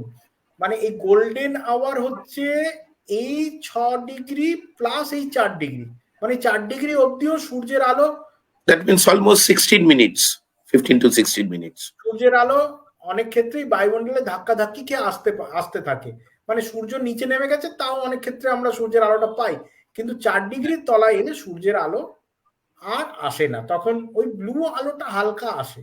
এই সময়টায় আবার অনেকে কি করে, যে ল্যান্ডস্কেপের ছবিটা সে তুলছে, মানে ধরা যাক আমি একটা ওয়াটারফলের সামনে দাঁড়িয়ে ভেবেছি যে মিল্কি ওয়েটা আজকে তুলবো, তো মিল্কি ওয়ের যে আকাশে আসার আগে এই যে সময়টা, এইটা একটা খুব সামান্য সময়, 10-15 মিনিট মাত্র, এই সময়টার মধ্যে ডাইরেক্ট সানলাইট নেই, প্রায় অন্ধকার, সেই সময়ের মধ্যে আমি সামনের জলপ্রপাতের ছবিটা তুলে রেখেছি। আমি সেই জলপ্রপাতের ছবিটা সেই সময় তুলে রেখেছিলাম। না, প্রথম ধাপেই নাইটস্কেপের ছবি তুলতে গিয়ে এত কারুকার্য করার দরকার নেই, রাতের ছবি রাতেই তোলা ভালো। তার সাথে আবার এই মানে কিছু ব্লেন্ডিং এর ব্যাপার আসে, সেগুলোর জন্য এই সময় that is these are you are saying about composition building. তখন কম্পোজিশনটাকে আরো আমি ইমপ্রুভ করতে চাইছি, যে আমি কিছু সাবজেক্ট ঢোকালাম তার সাথে, এই সাবজেক্ট করেছে আরো সুন্দর করতে চাইছি, তখন ওর ছবিটাকে দিয়ে রাখা। এবার অনেক ক্ষেত্রে অনেক ফটোগ্রাফার এটা মানেন না, তারা রাত্রিবেলায় যদি ওটা তোলেন, রাত্রিবেলাতেই ল্যান্ডস্কেপের ছবি তোলেন। আমি সেরকমও তুলেছি, সেই তোলার লাইট মেরে দেয়, তারা অন্য কিছু নিয়ম ফলো করেন, সবকিছুতেই নিয়ম আছে, অন্য কিছু নিয়ম ফলো করেন, কেউ এটা করেন। এটাও প্রচলিত অর্থে সবাই এটাকে মানে ওকেই বলে, নট ওকে বলে না, যে ব্লু আওয়ারের ল্যান্ডস্কেপের অংশটা আপনি তুলে রেখেছেন, কোনো অসুবিধা নেই। অনেকে সেটা করে, অনেকে সেটা করে না। তো এই পার্টিকুলার ব্লু আওয়ারটা যদি আমি দেখি যখন সকাল হচ্ছে, তখন সূর্য এদিক থেকে এদিক যাচ্ছে, তো তার মানে সূর্যের মানে সূর্যোদয়ের ছোট্ট হিসাব। সকালবেলায় ব্লু আওয়ারটা হচ্ছে, যদি আমি দেখি তাহলে -6 ডিগ্রি থেকে -4 ডিগ্রি অব্দি, আর -4 থেকে +6 ডিগ্রি অব্দি গোল্ডেন আওয়ার, যখন এদিক থেকে সূর্যটা উপরে উঠছে আর কি। আবার যখন সন্ধ্যেবেলায় সূর্যটা এদিক থেকে নামবে, তখন এই 6 + 4 এইটা পুরোটাই হচ্ছে এই। তার মানে সূর্যাস্ত হয়ে যাওয়ার প্রায় 20 মিনিট বাদে একটা 10 মিনিটের পাওয়া যাবে, সেই সময় গিয়ে এটা তুলতে হবে। আবার সূর্যোদয় হওয়ারও ওরকম 20-25 মিনিট আগে এই জিনিসগুলো মোটামুটি সফটওয়্যারে, মানে কিছু অ্যাপস আছে তাতেও অনেক সময় হিসেব পাওয়া যায়, এগুলো খুব টাফ কিছু নয়। থাম্ব রুল বলে দিলাম, ওই 20-25 মিনিট আগে একটা সময় পাওয়া যায়, যে সময় ব্লু আওয়ার চালু হলো সেই সময় তুলে রাখা। সেটা না হলে যে মহাভারত অশুদ্ধ হবে এরকমও না। মানে অনেকেই ভেবে বসতে পারে, এই বাবা তোলা হলো না, তাহলে আমি কি করব? না, এরকম মোটেই নয় যে না তোলা হলে আর কাজ করা যাবে না, ওটা একটা অ্যাডেড অ্যাডভান্টেজ অনেকে নেয়। বেশ, এবারে যে কথাটায় আসছিলাম, যে অ্যাস্ট্রো ল্যান্ডস্কেপের, তাহলে দুটো জিনিস হলো, একটা হচ্ছে আমাদের মিল্কি ওয়ে ফটোগ্রাফি, যেটা সবচেয়ে স্টানিং ফটোগ্রাফি হিসেবে ধরা হয়, দ্বিতীয় হচ্ছে স্টার ট্রেল ফটোগ্রাফি, যে দুটো সেটিং ফেটিং আমরা মোটামুটি বুঝে গেলাম।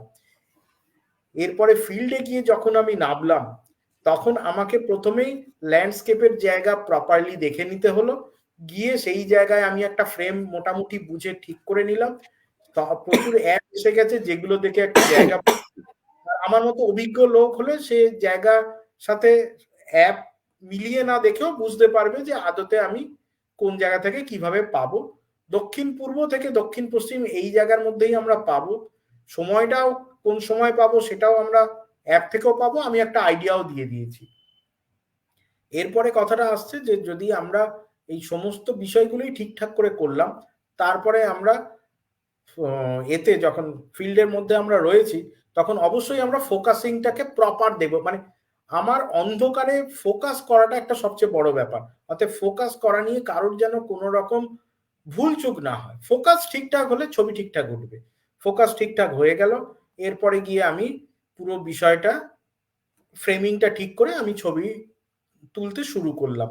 আমি কিছু লাইট ফ্রেম নেবো, 10 বা এক একটা ছবিকে মাথায় রেখে আমি 10-12টা 14টা লাইট ফ্রেম নেবো, 6-7 খানা আমি ডার্ক ফ্রেম নেবো মিল্কি ওয়ের ক্ষেত্রে। আর যদি স্টার ট্রেলের ছবি তুলছি, তাহলে আমি ওরকম ভাবি ফ্রেমটাকে প্রপার করে সেই অনুযায়ী আমি 200-300 খানা যত হয়, 100 খানা নিলেও কাজ হবে, এমন নয় যে 90-100টা নিলে কাজ হয় না, তাতেও কাজ হবে। আমি একটা ছোট্ট ছবি দেখিয়ে দিচ্ছি, যেটা আমাদের পুরুলিয়ার ছবি। সেখানে আমি বেশি নিতে পারিনি, হ্যাঁ, মানে কিছু সমস্যার জন্য, কিন্তু আমার কোনো অসুবিধা হয়নি। আমি সেটা ছাড়াও আমি 90টা দিয়েই আমি একটা স্টার ট্রেল বানিয়ে ফেলেছিলাম, সুন্দরভাবেই বানিয়েছিলাম, বিভিন্ন জায়গায় পুরস্কার পেয়েছে আর কি সেটা। এটা আমি দেখাচ্ছি, মানে মাত্র 90-99টা ফ্রেম নিয়ে এটা, ঠিক আছে। এটা হচ্ছে পাহাড় যেটা আছে পুরুলিয়ায়, সেখানে এই স্টার ট্রেলের ছবিটা আমি তুলেছিলাম। সামনে যেগুলো দেখা যাচ্ছে এগুলো সবই হচ্ছে মৌমাছি আর কি, এই জোনাকি উড়ে বেড়াচ্ছে। আচ্ছা, তাই বলছি এই হট করে এই ছোটখাটো মানে ছুটে যাওয়া জিনিসটা কি নিচে উপরে তো অসাধারণ মানে এগুলোকে পুরো চাইলে নেচার সফটওয়্যারে স্কাই। চালানো যায়, কিন্তু এই জোনাকিটাই আমার ভালো লেগেছিল বলে আমি জোনাকিটাকে এই ফ্রেমে রেখেছিলাম। এটা এবারে একটু ফুল স্ক্রিন করে দিন অনুপম দা, একটু ফুল স্ক্রিন করে দিন। হ্যাঁ, এটাকে আমি মানে এই জোনাকি নিয়ে এই ফ্রেমটা করে করেছিলাম। এবার এটা আমি উত্তর দিক লক্ষ্য করেই আমরা স্টার ট্রেল গুলো করছি। তাহলে কি লোকের প্রশ্ন আসতে পারে যে উত্তর দিকেই শুধু স্টার ট্রেল করা যায়? একদম নয়। উত্তর দিকেই শুধু কেন করা যাবে? আমি যে কোনো দিকেই স্টার ট্রেল করতে পারি। স্টারের মুভমেন্টটা বিভিন্ন দিকে বিভিন্ন রকম হয়। এমন নয় যে স্টার ট্রেল শুধুমাত্রই গোল গোল আসবে। যেহেতু ধ্রুবতারার দিকে মুখ করে বসিয়েছি, ধ্রুবতারা আমাদের চোখে প্রায় স্থির, আর তার আশপাশের তারাগুলো সব ছোট ছোট গোল করে ঘুরছে, তাই এরকম এসছে। কিন্তু আমি যদি একটু অন্যদিকে লক্ষ্য করে বসাই তাহলেও স্টার ট্রেল হবে, সেটা একটু অন্যরকম হবে। একটা ছবি দেখিয়ে দিলেই সবাই বুঝে যাবে।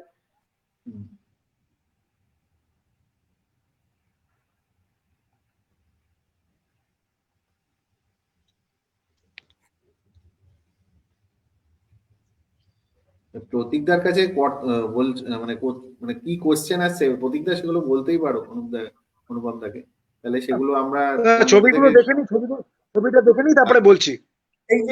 এই যে স্টার ট্রেলের ছবিটা, এটা একটা বাড়ির সাথে স্টার ট্রেলের ছবি। এটা হচ্ছে পশ্চিম দিকে, মানে বাঁ দিকটা দক্ষিণ দিক, ডান দিকটা উত্তর দিক, ঠিক পশ্চিম দিকে। তাহলে পশ্চিম দিকের তারার মুভমেন্টটা এরকম হয়, যে কারণে ওই রকম গোল গোল আসেনি। এটা পুরো যেহেতু টাইপের একদিকে একটা অ্যাঙ্গেল করে উঠছে পুরো। তো এগুলো হচ্ছে আবার অ্যাস্ট্রোনমিটা বুঝলে তখন এটা বোঝা যাবে। এখন এতটা বোঝার দরকার নেই, কিন্তু এরকম ভাবে অন্য দিকেও স্টার ট্রেল করা যায়। মানে আমি উত্তর দিকে মেয়েকে এসে গেল, আমি কি করব বলে কান্নাকাটির দরকার নেই, আমি অন্য কোনো দিকেই করতে পারি। শুধু যেখানে করব সেখানে আমি লাইটটাকে একটু বুঝে নেব।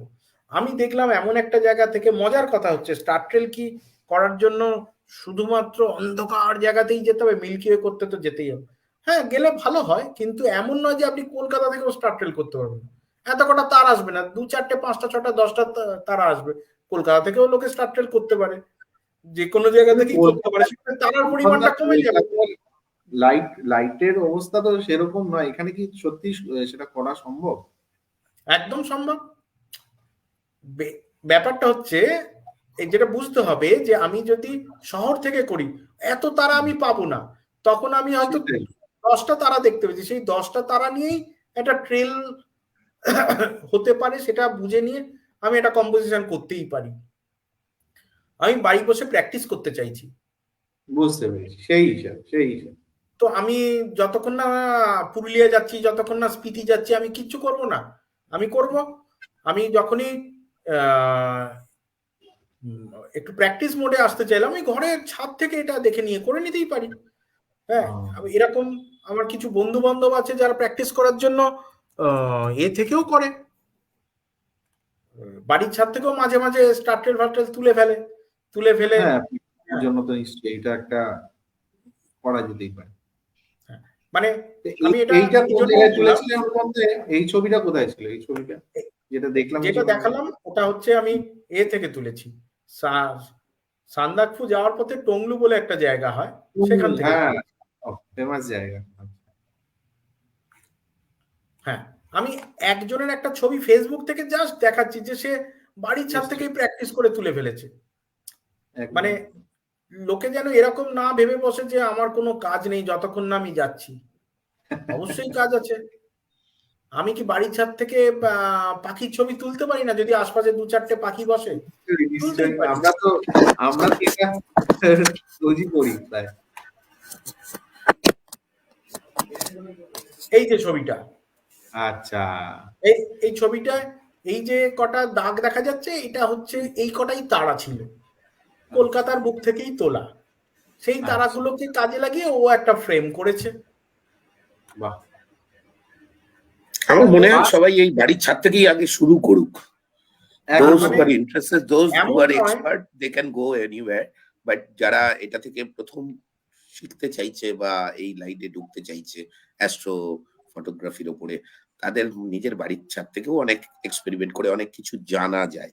এই যে জিনিসগুলো অনুপম বলছে যে তার অ্যাঙ্গেল, তার কিরকম প্রত্যেকটা বিভিন্ন অ্যাঙ্গেলে বিভিন্ন দিকে আমি মুখ করে করে এইসবগুলো তুলে I can have an idea and that gives you a better composition, আরো বেটার কম্পোজিশন করার এবারে আইডিয়া তোমাকে দেবে। অ্যাস্ট্রোফটোগ্রাফি মানে প্রথমেই আমি বলেছি যে আকাশের মহাকাশের মানে সেলেস্টিয়াল অবজেক্ট, যে কোন মহাজাগতিক। মানে আমি মিল্কি ওয়ে, আমি বিভিন্ন রকম অবজেক্ট হতে পারে, মিল্কি ওয়ে, স্টার ট্রেল হলো, আমি কোনো একটা নক্ষত্র মণ্ডলীকেও লক্ষ্য করে আমি ছবি তুলতে পারি। রাইট।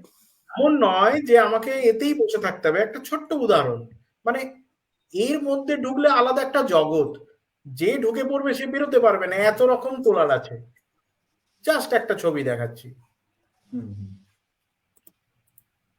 এই যে আমি বলছিলাম না যে আমি ওই মিল্কি ওয়ে তোলার সময় যে সেটিংটা ফলো করি সেই একই সেটিং এ আমি স্টার ট্রেলও তুলছি কেন? এইটা কিন্তু স্টার ট্রেল যে করে আগের ছবি আমি দেখালাম এই যে টংলু থেকে, তার 10-12 খানা ছবি নিয়ে বানানো একটা স্টেডি ল্যান্ডস্কেপের ছবি। এই স্টেডি ল্যান্ডস্কেপে অ্যাকচুয়ালি দেখা যাচ্ছে যে আকাশে আমাদের সবচেয়ে পরিচিত কালপুরুষ নক্ষত্র মণ্ডলী রয়েছে, আর তার সাথে তার পোষা কুকুর, সেইটাকে নিয়ে আমি একটা ফ্রেম করেছি। আচ্ছা, কালপুরুষের দানব তারা বলে এটাকে, বিটলজিয়াস। এইখানে তার 3টে কোমরের বেল্ট, এখানটা তার তলোয়ার ঝুলছে, এখানে তার ধনুক। যেভাবে মানুষ কল্পনা করেছে কালপুরুষকে, সেই কালপুরুষের ছবি এটা। তাহলে একই আমার স্টার ট্রেল তোলার সময় আমি ওই রুলটা ফলো করেছিলাম বলে আমি এটা পেয়েছি। যদি আমি ওটা ফলো না করতাম তাহলে ট্রেলের ছবি পেতাম, ট্রেল পেতাম, এটাকে আবার পেতাম না। এইটা হচ্ছে লুপধক তারা। আমরা সবাই ছোটবেলায় নিশ্চয়ই ভূগোল পড়তে গিয়ে পড়েছি, হ্যাঁ, আকাশের সবচেয়ে উজ্জ্বল তারা লুপধক। তো একটা স্টেডি ল্যান্ডস্কেপের ছবিও কিন্তু খুব সুন্দর দেখতে লাগে, এমন নয় যে দেখতে লাগে না। ওইটা আমি মার্কিং করেছিলাম, এইটা আমি মার্কিং নয়। না, এই ছবিটার জন্য অনুপম বাবু আপনি কটা পুরস্কার পেয়েছেন জানতে পারি কি? এই ছবিটা আমি কোথাও পাঠাইনি। খুব ভুল করেছেন। এই ছবিটা কোথাও পাঠান, প্লিজ পাঠান। ফ্যান্টাস্টিক, ইটস মানে I can't say in words. না, সত্যি কথাই। দেখো, পুরস্কারটা বড় কথা নয়, বড় কথা হচ্ছে তুমি কি শিখছো, তুমি কি জানছো, তুমি কি ধরনের নতুন জিনিসটা। আচ্ছা, যখন পুরস্কারের কথা এসে গেল তখন একটা কথা বলি, সেটা হচ্ছে না, আমরা সারা দিন অফিসের র্যাট রেসে জড়িত আছি। আমরা না এই পুরস্কার মাতামাতি করতে গিয়ে আমি যেটা দেখছি, মানে আমার নিজের উপলব্ধি, আবার আরেকটা দাদা ছোড়াছুড়ি এবং আরেকটা র্যাট রেসের মধ্যে ঢুকে যাচ্ছি। মানে সন্ধ্যেবেলায় বাড়ি ফেরার পরে এসে ল্যাপটপ নিয়ে বসে আরেকটা র্যাট রেসে ঢুকছি। আমি ইদানিং ওই বিভিন্ন প্রতিযোগিতা পাঠানোটা কমিয়ে দিই, জমা দেওয়াটাই বন্ধ। মানে আমিও খুব সাপোর্ট করি। আমিও তো অনুভব জানো, প্রতীকও জানো, আমরা ডিগ্রির জন্য কিভাবে আমি একসময় খুব কেটেছি, কিন্তু আমি এখন হোল হার্টেডলি বলছি, if you like photography, do not go for the competition. Anupam বাবু হয়তো জানেন না, ভালোবাসো এবং দেখবে না, উনি হয়তো জানেন না, আমরা লাস্ট 3 বছরে আমার মনে হয় না আমরা কোনো জায়গায় কোনো ছবি পাঠিয়েছি। হ্যাঁ, ওনাদের মানে অনুপম বাবুর স্ট্যান্ডার্ডে বা দেবদত্ত স্ট্যান্ডার্ডে আমরা নই, তবু আমরা চেষ্টা কোথাও পাঠাইও নি এবং ইচ্ছেও করে না পাঠাতে। হ্যাঁ, এক্সিবিশন দেখতে যাই আমরা, কিন্তু না, আমি লাস্ট কয়েক বছরে হ্যাঁ দেখাটা আমি এই জায়গায় একটা ইন্টারাপ্ট করছি। দেখাটা ইজ অলওয়েজ বেটার। আমি প্রেফার করি তুমি পার্টিসিপেট করো না করো, দেখতে যাও। দেখা থেকে দেখলে তো অনেক কিছু শেখা যায়, দেখলে তো অনেক কিছু শেখা যায়। সেখান থেকে আর্ট এক্সিবিশন দেখো, not only photography, art exhibition থেকেও অনেক কিছু আইডিয়াস আসে, কিভাবে আমি কম্পোজিশন করব, কিভাবে আমি জিনিসটাকে সাজাবো, এরকম প্রচুর জিনিস শেখার আছে। আর সত্যি না, এক জায়গার পরে একটা বয়সের পরে তোমার মনে হবে কম্পিটিশন জেতা এগুলো বড় কথা নয়। আমি যে একটা জিনিসকে আমি যা চাইছিলাম, এই ধরো যে এটা ও দেখালো যে ওই যে দুটো কালপুরুষ আর তার কুকুরটার কথা, এই স্টোরিটা যতক্ষণ ও মার্কিং করবে প্রচুর, আমি নিজের উপলব্ধি থেকে বলছি, অনেক আচ্ছা আচ্ছা বড় বড় ফটোগ্রাফিক এফআইএপি এতেও এরা বুঝতে পারবে না যে ওটাতে কি আছে, বাট হি স্টাডি দেখো দেবদত্ত, জানে জিনিসটা দেবদত্ত কি, এখন একটা কথা বলছি, মার্কিংটা করার তুমি পরেই তোমার যেন তার কাছে ছবিটা click.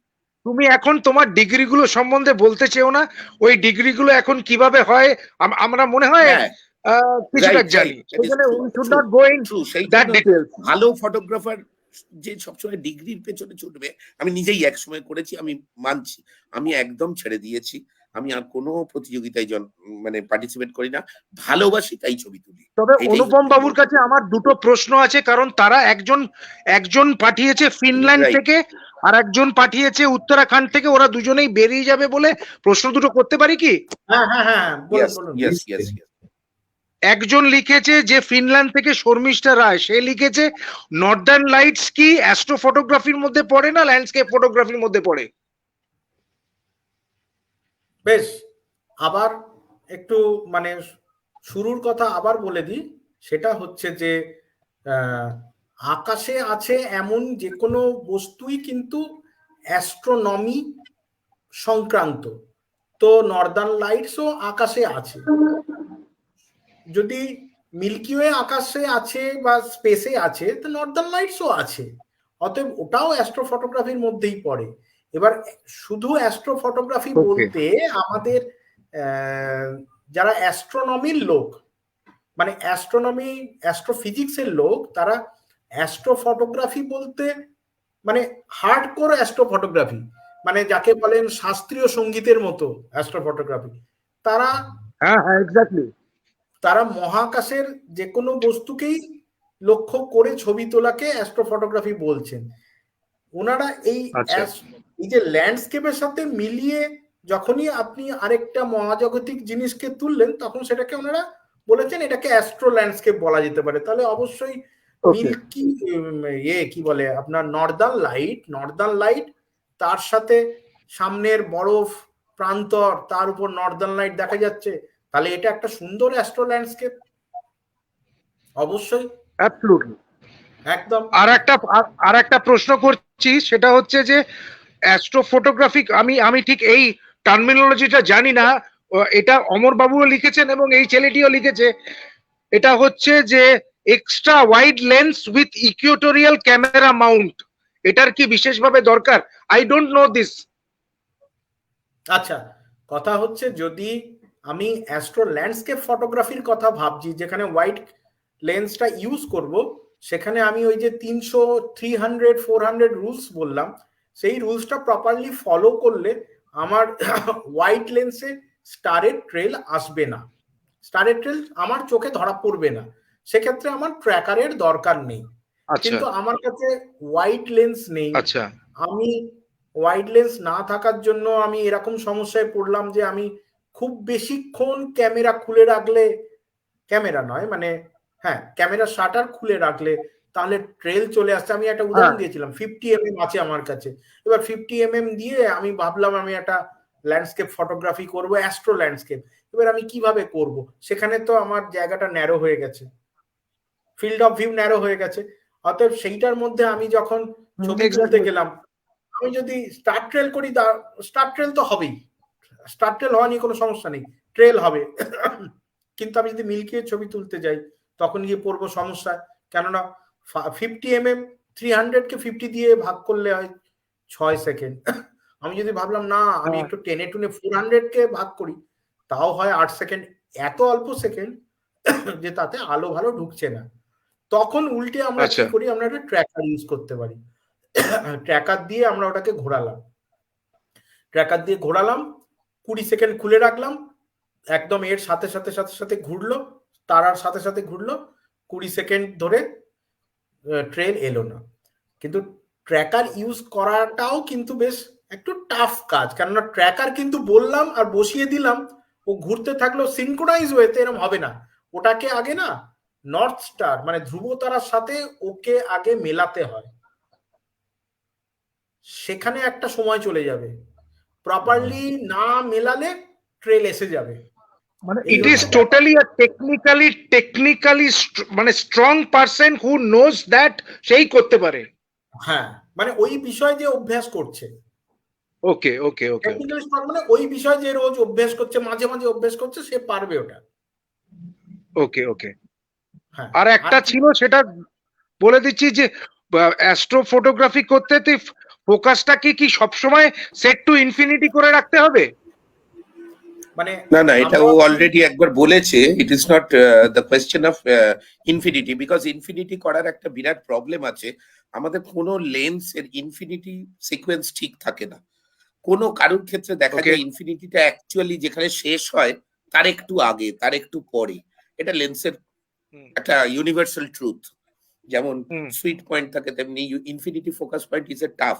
So you have to first find out which is the exact point. ও যে স্টার্টটা মার্ক করার কথা বললো, স্টার্টটা তো ইনফিনিটিতেই আছে actually.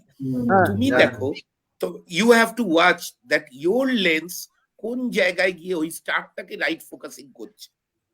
Exactly. That is your infinity. Exactly infinity বলতে যে সবার শেষ পার্টটাই আমরা ঘুরিয়ে দিলাম, সেটাই ইনফিনিটি হয় না। এটা একটা চিরসত্য for all cameras in the all lenses of the world. So infinity focusing does not mean that you have to move the dial, focusing dial up to infinity. Not like that. ঠিক তার আগে বা পরে, একটা পরে তো হবে না, আগে কোনো একটা পয়েন্ট, অনেক সময় হয়তো এক্স্যাক্ট ওইখানেই, অনেক সময় তার কিছুটা আগে বা একটু পরে দেখা যাবে যে আমি কোনো একটা ব্রাইট স্টারকে ধরে দেখলাম, ওটাকে আমি মনে হচ্ছে চোখের আন্দাজে। দিস ইজ টাফ, কারণ ওই ছোট ছোট স্টার গুলোকে বোঝা, চোখেরও যাদের প্রবলেম থাকে, চশমা ইউজ করে, তাদের কাছেও বোঝা অসুবিধা হয়। তো মোটামুটি তুমি ধরতে পারো যে কোনো একটা স্টারকে তোমার যখন মনে হচ্ছে যে দিস দ্য শার্পেস্ট পজিশন আছে, that is your infinity, and keep that settings always. Exactly. ঠিক আছে, আমার আর প্রশ্ন নেই। আচ্ছা, আরেকটা জিনিস হচ্ছে ওই ইকুয়েটোরিয়াল মাউন্টের কথা যিনি বলেছেন। Equatorial mount is basically an instrument that ওই অ্যাক্সিস, যেটা অনুপম আগে বোঝাচ্ছিল, যে আর্টস মোশনটাকে কন্টিনিউ রাখার জন্য, সিনক্রোনাইজ করার জন্য সেম অ্যাক্সিসে ধরে রাখার চেষ্টা করে। These are required for astrophotography with higher tele lenses. মানে আমি মহাকাশের ভেতরে গিয়ে কোনো একটা মানে deep sky object, celestial galaxies, গ্যালাক্সির কোনো একটা একে কি বলে কনসোলেশনকে আমি ধরতে চাইছি, তখন এই জাতীয় ইনস্ট্রুমেন্ট গুলো খুব কাজে দেয়। স্ট্যান্ডার্ড ন্যাচারাল অ্যাস্ট্রোফটোগ্রাফি যেগুলো আমরা আর্থের নর্মাল ল্যান্ডের ওপর থেকে নিয়ে থাকি, তাতে খুব একটা বিশেষ প্রয়োজন হয় না এই ধরনের mount. And this mount helps in টেলিতে কি হয়, উই নো, যখনই আমার টেলি মানে 500, 600, 1000 এইসব ইউজ করছি মহাকাশের একটা দূরের জায়গা, তখন এনলার্জমেন্ট হেল্পস ইউ, সামান্য মুভমেন্টেও অনেকটা মুভ করে যায়, যেটা আমরা বার্ড ফটোগ্রাফিতেও জানি, যে আমি যখন দূর থেকে পাখিটার ছবি তুলছি কাঁপেনি, আমার একটা 100 mm আমি তুললাম অনেকটা, কিন্তু যখন টেলিতে একটু হাত কাঁপাতেও কিন্তু পাখিটার অনেকটা মুভমেন্ট হয়ে যায়। শুধু হাত কাঁপা না, ব্লাড হয়ে একটু যায়, জোরে হাওয়া দিলেও কেঁপে যায়। Right, exactly. এই জিনিসগুলোকে যখন হাই টেলিতে তুমি একটা extra celestial, yes, this kind of ফটোতে, এই সব জায়গায় we can use those mount. It is required. It is mandatory, not required. It is very mandatory. Otherwise, sharpness falls. এটা কিসে মানে তোলা হয়েছে এটা? তো এইটা আমাদের প্রতিবেশী গ্যালাক্সি অ্যান্ড্রোমিডা। এটা তুলতে গেলে তো মানে টেলি লেগেছে, এটা এক ধরনের রিফ্লেক্টর, টেলিস্কোপে তোলা, বাদ বাকি তো ক্যামেরা, সেন্সার সব আছে গল্প, কিন্তু একটু অন্য ধরনের সেই ক্যামেরা দিয়ে তোলা। কিন্তু এখানে tracker must, Equatorial tracker must, সেটা না হলে তো এটা তোলা যাবে না। এটা 4 ঘন্টা ধরে এর ছবি নেওয়া হয়েছে, টানা 4 ঘন্টা প্রায়, হ্যাঁ টানা 4 ঘন্টা ধরে। টানা 4 ঘন্টা ধরে নিতে গেলে তো আকাশ তো সরে যাবে। তো সেক্ষেত্রে ইকুয়েটোরিয়াল মাউন্ট, যারা জিজ্ঞেস করছেন, ইকুয়েটোরিয়াল মাউন্ট ডিপ স্কাই অ্যাস্ট্রোফটোগ্রাফির ক্ষেত্রে মাস্ট। ডিপ স্কাই অ্যাস্ট্রোফটোগ্রাফিতে ইকুয়েটোরিয়াল মাউন্ট ইজ নেসেসারি, যেটা টেলি লেন্সের ব্যাপার হয়ে যাচ্ছে, সেহেতু কিছু করার উপায় নেই, করতেই হবে। কিন্তু অ্যাস্ট্রো ল্যান্ডস্কেপ ফটোগ্রাফিতে লাগে না। ওইটা ছাড়াও যাতে করা যায় সেই প্রসেসটাই বলছি, যাতে যে কেউ শুরু করতে পারে। এখন যদি ইকুইটোরিয়াল মাউন্ট কিনতে হবে, তা নাহলে আমি আর কাজ করতে পারবো না, তাহলে তো মানুষ আর এর মধ্যে আসতেই চাইবে না। এটাই আমি দেখালাম যে হ্যাঁ, ডিপ স্কাই সেটা একটা আলাদা সাবজেক্ট, ঠিক আছে, কিন্তু সেটাই সব নয়। সেটা ছাড়াও তো আমি মানে ইটস সামথিং লাইক ছোটবেলায় আমরা দেখেছিলাম যে ম্যাক্রো ফটোগ্রাফি করতে গেলে একটা ম্যাক্রো লেন্স লাগবে না, 50 মিলিমিটার কে উল্টে নিয়ে আমরা ছবি তুলেছি ম্যাক্রো করা। হাউ তোমার যা আছে তার মধ্যে থেকে আমি কতটা এইগুলোকে অ্যাফোর্ড করতে পারি, এই ধরনের ছবি তুলতে পারি। এইটা কিসের ছবি অনুপমদা? এটা হচ্ছে একটা নেবুলার ছবি, রজেট নেবুলা। তো এই ছবিগুলো তুলতে গেলে তো আমাকে ট্র্যাকার ইউজ করতেই হবে, কিন্তু এগুলো হচ্ছে একটা অন্য আরেকটা জনর। আমি এই জনরটা নিয়ে তখনই যাব যখন আমি, এবং এই জনরটার জন্য পুরো জিনিসপত্র আলাদা কিনতে হচ্ছে, আমাকে ট্র্যাকার কিনতে হচ্ছে। সে ট্র্যাকার আরো বেশ পোক্ত ট্র্যাকার হতে হবে, মানে একটা হোয়াইট লেন্স চালানোর যে ট্র্যাকার হবে, একটা টেলি লেন্স বা টেলিস্কোপ চালানোর ট্র্যাকার সেরকম নয়, সে আরো অনেক শক্তপোক্ত, আরো অনেক লোড নিতে পারে। সেগুলোকে নিয়ে যখন আমায় করতে হবে তখন তার জিনিসপত্রটাও বদলে যায়। সেক্ষেত্রে যে ক্যামেরা ইউজ হয় সেই ক্যামেরাগুলো সাধারণত আমরা ওর জন্য স্পেসিফাইড কিছু ক্যামেরাকেই ইউজ করি, যাতে সে গরম, সেন্সার গরম কম হয়। কেননা 4 ঘন্টা ধরে 3 ঘন্টা ধরে যদি ক্রমাগত ছবি তোলে, সে সেন্সারের তো 12টা বেজে যাবে। হ্যাঁ, তার পেছনে ফ্যান ফিট করা থাকে। তো ডিপ স্কাই একটা আলাদা সাবজেক্ট। ডিপ স্কাই এর মধ্যে ঢুকলে সেই সংক্রান্ত ইকুইপমেন্টও আলাদা, সেই সংক্রান্ত প্রসেসিংও আলাদা, সফটওয়্যারও আলাদা লাগে। অতএব আমাদের মানে সাধারণ লেভেলে যারা আমরা আমাদের বন্ধু বান্ধবরা ছবি তুলছে, তাদের শুরু করার জন্য ডিপ স্কাই নয়। ডিপ স্কাই করতে গেলে তাকে সম্পূর্ণভাবে ডেডিকেটেড হতে হবে এটার পেছনে। আমাদের এই লেন্স দিয়ে কি পারবো না? হ্যাঁ, আমাদের কাছে যে পাখি তোলার লেন্স আছে, আমার একটা ছবি তো সেই দিয়েই তোলা। আমার একটা এর ছবি আছে, 70mm এ তুলেছি আমি অ্যান্ড্রোমিটার ছবি, ঠিক আছে, কিন্তু আরো ভেতরে ডিপে ঢুকতে গেলে তখন আরো বড় বড় লেন্স বা বড় টেলিস্কোপ দরকার হয়। তো সেটা এক ধরনের ছবি। যেমন আমি বললাম, প্ল্যানেটের ছবি তোলাটাও এক ধরনের ছবি, তার জন্য কিছু আলাদা টেকনিক ইউজ হয়। কিন্তু প্ল্যানেট আমি পাবো 4-5 খানা, তারপরে তো কাজ শেষ। আদতে বিস্তীর্ণ জায়গা পড়ে আছে অ্যাস্ট্রো ল্যান্ডস্কেপেই, হয় ডিপ স্পেসে ঢুকতে হবে, নয় অ্যাস্ট্রো ল্যান্ডস্কেপে আসতে হবে। এই দুটোর মধ্যে যেখানে হোক যেতে হবে। না, এটা আমাদের পড়াশুনোর মতো। প্রথমে আমরা নার্সারি থেকে গিয়ে ওইটা হচ্ছে পিএইচডি লেভেল, সেই জন্য আগে নার্সারিটা আস্তে আস্তে উঠে পিএইচডি লেভেলে যাব। ঠিক আছে, মানে এটা নার্সারি ওটা পিএইচডি নয়, কারণ অ্যাস্ট্রো ল্যান্ডস্কেপটাও মানে অভ্যাস করতে করতে করতে করতে এক একজন এমন এমন জায়গায় পৌঁছে যাচ্ছে যে সেখানেই সে প্রায় পিএইচডি করে ফেলছে। মানে আমি বলছি ওটা একটা আলাদা ফটোগ্রাফি ধরা হয়, এটা একটা আলাদা ফটোগ্রাফি ধরা হয়। তো অ্যাস্ট্রো ল্যান্ডস্কেপটা আমি জোর দিচ্ছি এই কারণে, অ্যাস্ট্রো ল্যান্ডস্কেপটা শুরু করতে গেলে বিশেষ কিছু ভাবার দরকার নেই। সামান্য কিছু ব্যাকরণ মেনে, সামান্য কিছু সফটওয়্যারকে নিয়েই শুরু করে দেওয়া যায়। হ্যাঁ, যেটা ব্যাপার হচ্ছে যে অ্যাস্ট্রো ফটোগ্রাফি ফটোগ্রাফির মধ্যে যেটা ব্যাপার হচ্ছে, লোকে দিনের বেলায় ছবি তুলতে বেরোয়, ভোরের বেলা, এখানে সারা রাত জেগে ছবি তুলতে হয়। তো সারা রাত জেগে ছবি তোলার পরে শরীর একটু খারাপ হতে পারে, সেইগুলো একটু অভ্যেসের ব্যাপার, যে একটু রাত জেগে ছবি তোলা। তো সেখানেও আবার ব্যাপার আছে। আমি মিল্কি ওয়ে ছবি তোলার ক্ষেত্রেও এমন কিছু সময়কে চুজ করলাম যে সময়টা সন্ধ্যেবেলা থেকে নেক্সট 3 ঘন্টা। তো মানুষ তো 9টা 10টা 11টা অব্দি জেগেই থাকে।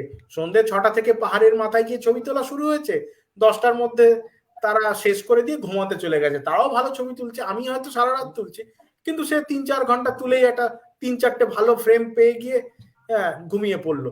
তো সবাই তো সারা রাত জেগে ছবি তুলবে না, কিন্তু সেটাও উপায় রয়েছে, এমন নয় যে সারা রাতই জাগতে হবে। আর কি হয় সাধারণভাবে যেটা দেখা যাচ্ছে, মানে দীর্ঘদিন এই অ্যাস্ট্রো ল্যান্ডস্কেপটাকে করতে গিয়ে আমি যেটা সমস্যা ফেস করেছি, সেটা হচ্ছে আমাদের ভারতবর্ষে উন্নতি যেভাবে হচ্ছে, গ্রামে গঞ্জে ইলেকট্রিসিটি যেভাবে পৌঁছচ্ছে, তা আলোটা খুব বেড়ে গেছে। আর এক্স্যাক্টলি এলইডি আলো, হোয়াইট এলইডি আলো খুব বেড়ে গেছে। তো সেই এক্স্যাক্টলি কারণে আমরা একটু পাহাড়ের মাথায়, যেখানে একটু রিমোট জায়গা, সেখানে গিয়েই করতে ভালোবাসি। মানে পুরুলিয়া 10 বছর আগেও যা ছিল এখন ঠিক সেই জায়গায় নেই। সেই জন্য আমরা এই সমতলে আর খুব বেশি সময় নষ্ট না করে সামান্য টিকিট কেটে চলে যাই সিঙ্গালীলা অথবা স্পিতি বা যাই হোক।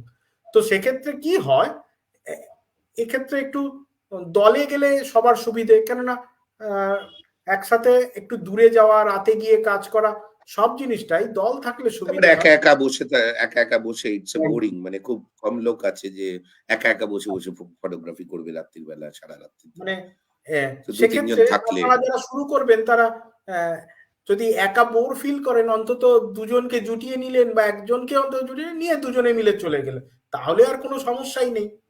আপনি সকালবেলায় উঠে পাখির ছবি তুলুন, সন্ধ্যেবেলাটায় থেকে রাত্রি অবধি করুন, করে ঘুমিয়ে পড়ুন। মানে এমন নয় যে এটা করতে গিয়ে আপনার অন্য কাজ একদম হ্যাম্পার হয়ে যাবে, এরকম মোটেও নয়। স্টার ট্রেল তোলার ক্ষেত্রে তো অনেকেই স্টার ট্রেল তুলতে দিয়ে ঘুমিয়ে পড়েছে, এও ঘটনা আছে। তাকে আবার ডেকে তুলতে হয়েছে, যাও গিয়ে ক্যামেরাটা তুলে আনো। হ্যাঁ, 3 ঘন্টা ক্যামেরা চলছে। তো পাহাড়ের মাথায় এরকম জায়গায় যাওয়া, যেটা নিরুপদ্রব জায়গা, যেটা পিসফুল জায়গা, সেখানে যাও গিয়ে ছবি তোলো, কোনো সমস্যা না। প্রচুর জায়গা আছে। এই প্রসঙ্গে একটা ছোট্ট কোয়েশ্চেন আছে আমার অনুপমের কাছে। অনুপম, সো যেটা আমি বুঝলাম, এই যে এই লং রেঞ্জ ফটোগ্রাফি করার জন্য ক্যামেরার ব্যাটারি সম্পর্কে বা কি ধরনের প্রিকশন তুমি মনে করো রাখা উচিত? বিকজ পাওয়ার শেষ হয়ে যাচ্ছে, এটা তো একটা বড় জিনিস। আমার কাছে যেমন প্রতিটা ক্যামেরার পেছনে 2টো করে আমার ব্যাটারি সবসময় থাকে। হ্যাঁ, এছাড়াও আমি সাথে করে একটা প্রায় বড় একটা চার্জার, হ্যাঁ, সেটা নিয়ে যাই অনেক সময়, যে যদি আমার ইলেকট্রিসিটি দিয়ে চার্জ দেওয়ার না থাকে, যে রাত্রিবেলা শেষ হলে পরে ইউজ করবো, কি করব। তো অনেক সময় এরকম রিমোট জায়গায় গেলাম, সেটা হচ্ছে না, তো একটা কিছু বড় পাওয়ার ব্যাংক অ্যামাজন থেকে নিয়ে রাখা ভালো। So extra battery and power bank is a must আমার মনে হয় এই সব ধরনের। কারণ প্রচুর সময় হয়ে যায় যে 2 ঘন্টা তোলার পরে আমার সেকেন্ড ব্যাটারিটা ঢুকেছে, দা রিজেক্টেড ব্যাটারি যেটা আগে থেকে বার করে নিয়েছি, সেটা আমি এখানে পাওয়ার ব্যাংকে চার্জ দিতে শুরু করি। এইখানে কি এরকম হয়, মানে অনুপম দা দেবুদাকেও জিজ্ঞেস করছি, ধরো এই যে ব্যাটারি শেষ হলো, এখন আমি একটা ব্যাটারি ইউজ করতে করতে হট করে আমার মাঝখানে খুলে নিয়ে আমি আবার একটা ব্যাটারি ইউজ করব, তো তখন তোমাকে ইন্ডিকেশনটা দেখতে হবে। তুমি তো শাটার পড়ছে, ধরো তুমি জানো যে এই ব্যাটারিতে হবে কিনা, তা নয়তো ধরো স্টার ট্রেল নয়, তুমি ইন্ডিভিজুয়াল শাটার মারতে 50টার পরে দেখছো ব্যাটারি শেষ হয়ে আসছে। So always keep a extra battery, you change the battery, নতুনটা ঢুকিয়ে দিলে আর পুরোনোটাকে সঙ্গে সঙ্গে। কি মানে ফটোতে তখন এরকম কোনো এতে তোলার সময় তখন কি কোনো প্রবলেম আসতে পারে? সেটাই বলছি। না, প্রবলেম কিছুই আসবে না। যেটা হবে যে 4-5 মিনিট সময়টা নষ্ট হবে, সেই গ্যাপে ছবিটা পাওয়া যাবে না, এই আর কি, ওই গ্যাপটা, এই আর কি। সেই জন্য এইটা একটা ইম্পর্টেন্ট পয়েন্ট, পাওয়ার সাপ্লাই। মানে লং এক্সপোজার শটে ফর অ্যাস্ট্রো ফটোগ্রাফিতে তোমার পাওয়ার সাপ্লাই ব্যাকআপটা রাখতেই হবে, এটা একটা ইম্পর্টেন্ট, এটা রাখতেই হবে। একের জায়গায় 3টে ব্যাটারি থাকলে আরো ভালো।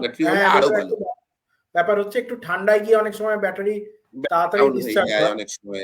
হ্যাঁ, এটা আমিও দেখেছি, ঠান্ডায় ব্যাটারিটা খুব তাড়াতাড়ি আসলে ডিসচার্জ হয়ে যায়। আমি ওই জন্য ব্যাটারিকে, অন্য ব্যাটারিগুলোকে ভালো কাপড়ে টাপড়ে মুড়ে রেখে, মোজাতে, আমরা করতাম মোজাতে, সাথেও রাখতে হয়। লাদাখে গেলে ওই মোজাতে গুজে রেখে দিতাম, মোজার ভেতরে বাহ, রেখে মানে সেফ রাখা হলো। এছাড়া কোনো অন্য উপায় নেই কিন্তু, যে আমি ওটা মেটাল বক্সে বা কাঠের বক্সে রেখে দিলাম, ওরকম নয়।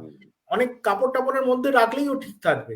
বা অনেক সময় মনে হলো ব্যাটারিটা ডাউন খেয়েছে, কিন্তু আমি দেখেছি যে সেটা আবার ভালো ঘষাঘষি করতে আবার কাজ শুরু হয়ে গেছে।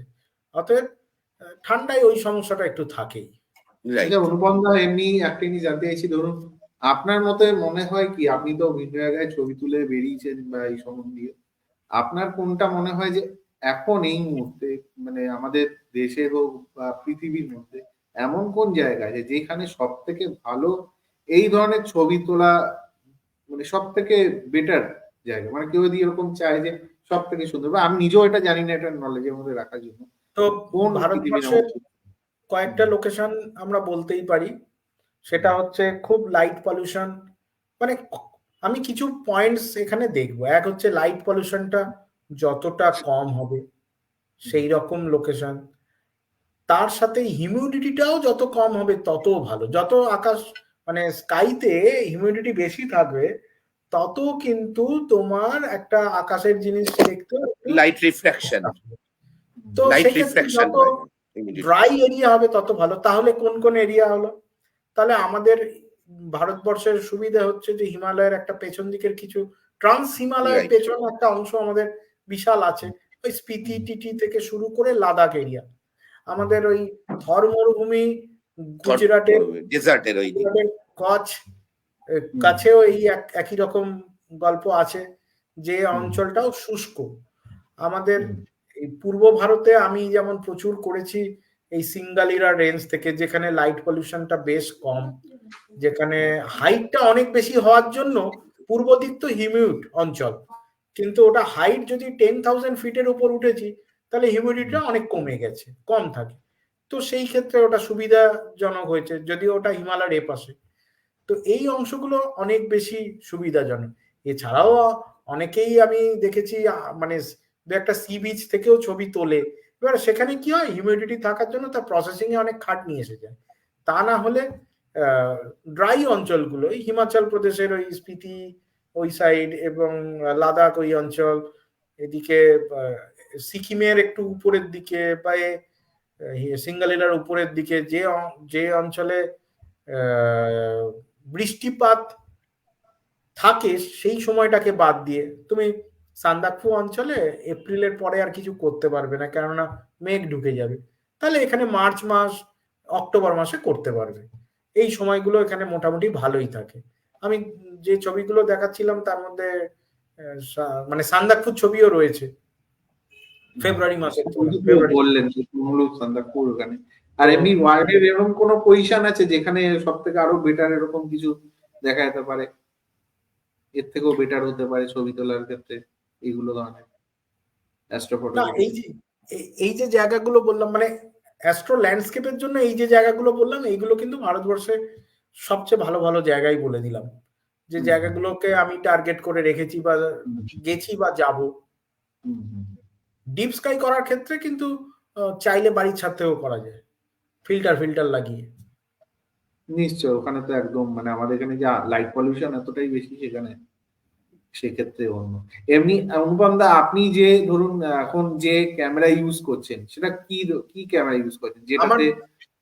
আমার দুটো ক্যামেরা আছে, আমি যা ছবি দেখালাম সেটা দুটো ক্যামেরা তোলা। একটা হচ্ছে নিকনের D7500 ক্রপ সেন্সর ক্যামেরা, আর একটা আছে সনির A7R3, সেটা ফুল ফ্রেম ক্যামেরা। তো এই দুটোতেই কিন্তু আমি তুলেছি। মানে অনেকে 2 বছর 1 বছর আগেও অনেকে বলতো ক্রপ সেন্সরে ভালো হবে, তো আমি ক্রপ সেন্সরে তুলে তাদের দেখিয়েছি যে ছবি এরকম লেভেলে পৌঁছতে পারে, সাথে প্রসেসিংটা ঠিকঠাক করলে কেন হবে না। তো মোবাইলেও এরকম ছবি তোলা যায়, যেটা আমি বললাম। সে ছবি ব্লো আপ করা যাবে না, ছোট করে ছোট স্ক্রিনে দেখার জন্য তোলা যায়। প্রসেসিংটা মোবাইলে জানতে হবে তখন, এই আর কি। হ্যাঁ, মোবাইলে আমি রিসেন্টলি দেখছি বেশ কিছু অনেকে ছেলেমেয়েরা মানে তারাও তাদের যে ন্যাক আছে মোবাইলেও অনেক ক্ষেত্রে লং এক্সপোজার দেওয়ার ব্যবস্থা থাকে, 20 সেকেন্ড 30 সেকেন্ড অবধি। হ্যাঁ, আছে আছে একটু প্রো ক্যামেরা গুলোর মধ্যে আমি দেখছি অলরেডি এগুলো এখন, এবং ইন্টারভেলোমিটারও দিয়ে দিচ্ছে। তো সেই রকম ব্যবস্থা মোবাইল থাকলে সেই দিয়ে ওই ছবিও তোলা যাবে। তারপর লাইট রুমেরও মোবাইল ভার্সন আছে দেখেছি আমি, সেটা দিয়েও প্রসেস করে ফেলছে, করে যে ছবিটা বেরোচ্ছে সেটা মোবাইলে দেখার জন্যই। খুব বেশি বড় স্ক্রিনে আনলে সমস্যা না, এনলার্জ করে যখন ওটা দেখা যাবে তখন হয়তো সেটা বেসিক্যালি মোবাইলের কোনো ছবি সেটা হবে না। সে তো নিশ্চয়ই। এনিওয়ে আমার মনে হয় আমরা এখানেই আজকের পার্টটা শেষ করি।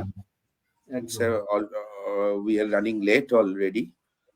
It's almost 1 hour 40 minutes. আচ্ছা অনুপম, সত্যি বলতে অসাধারণ অসাধারণ, মানে আমরা অনেক কিছু জানলাম।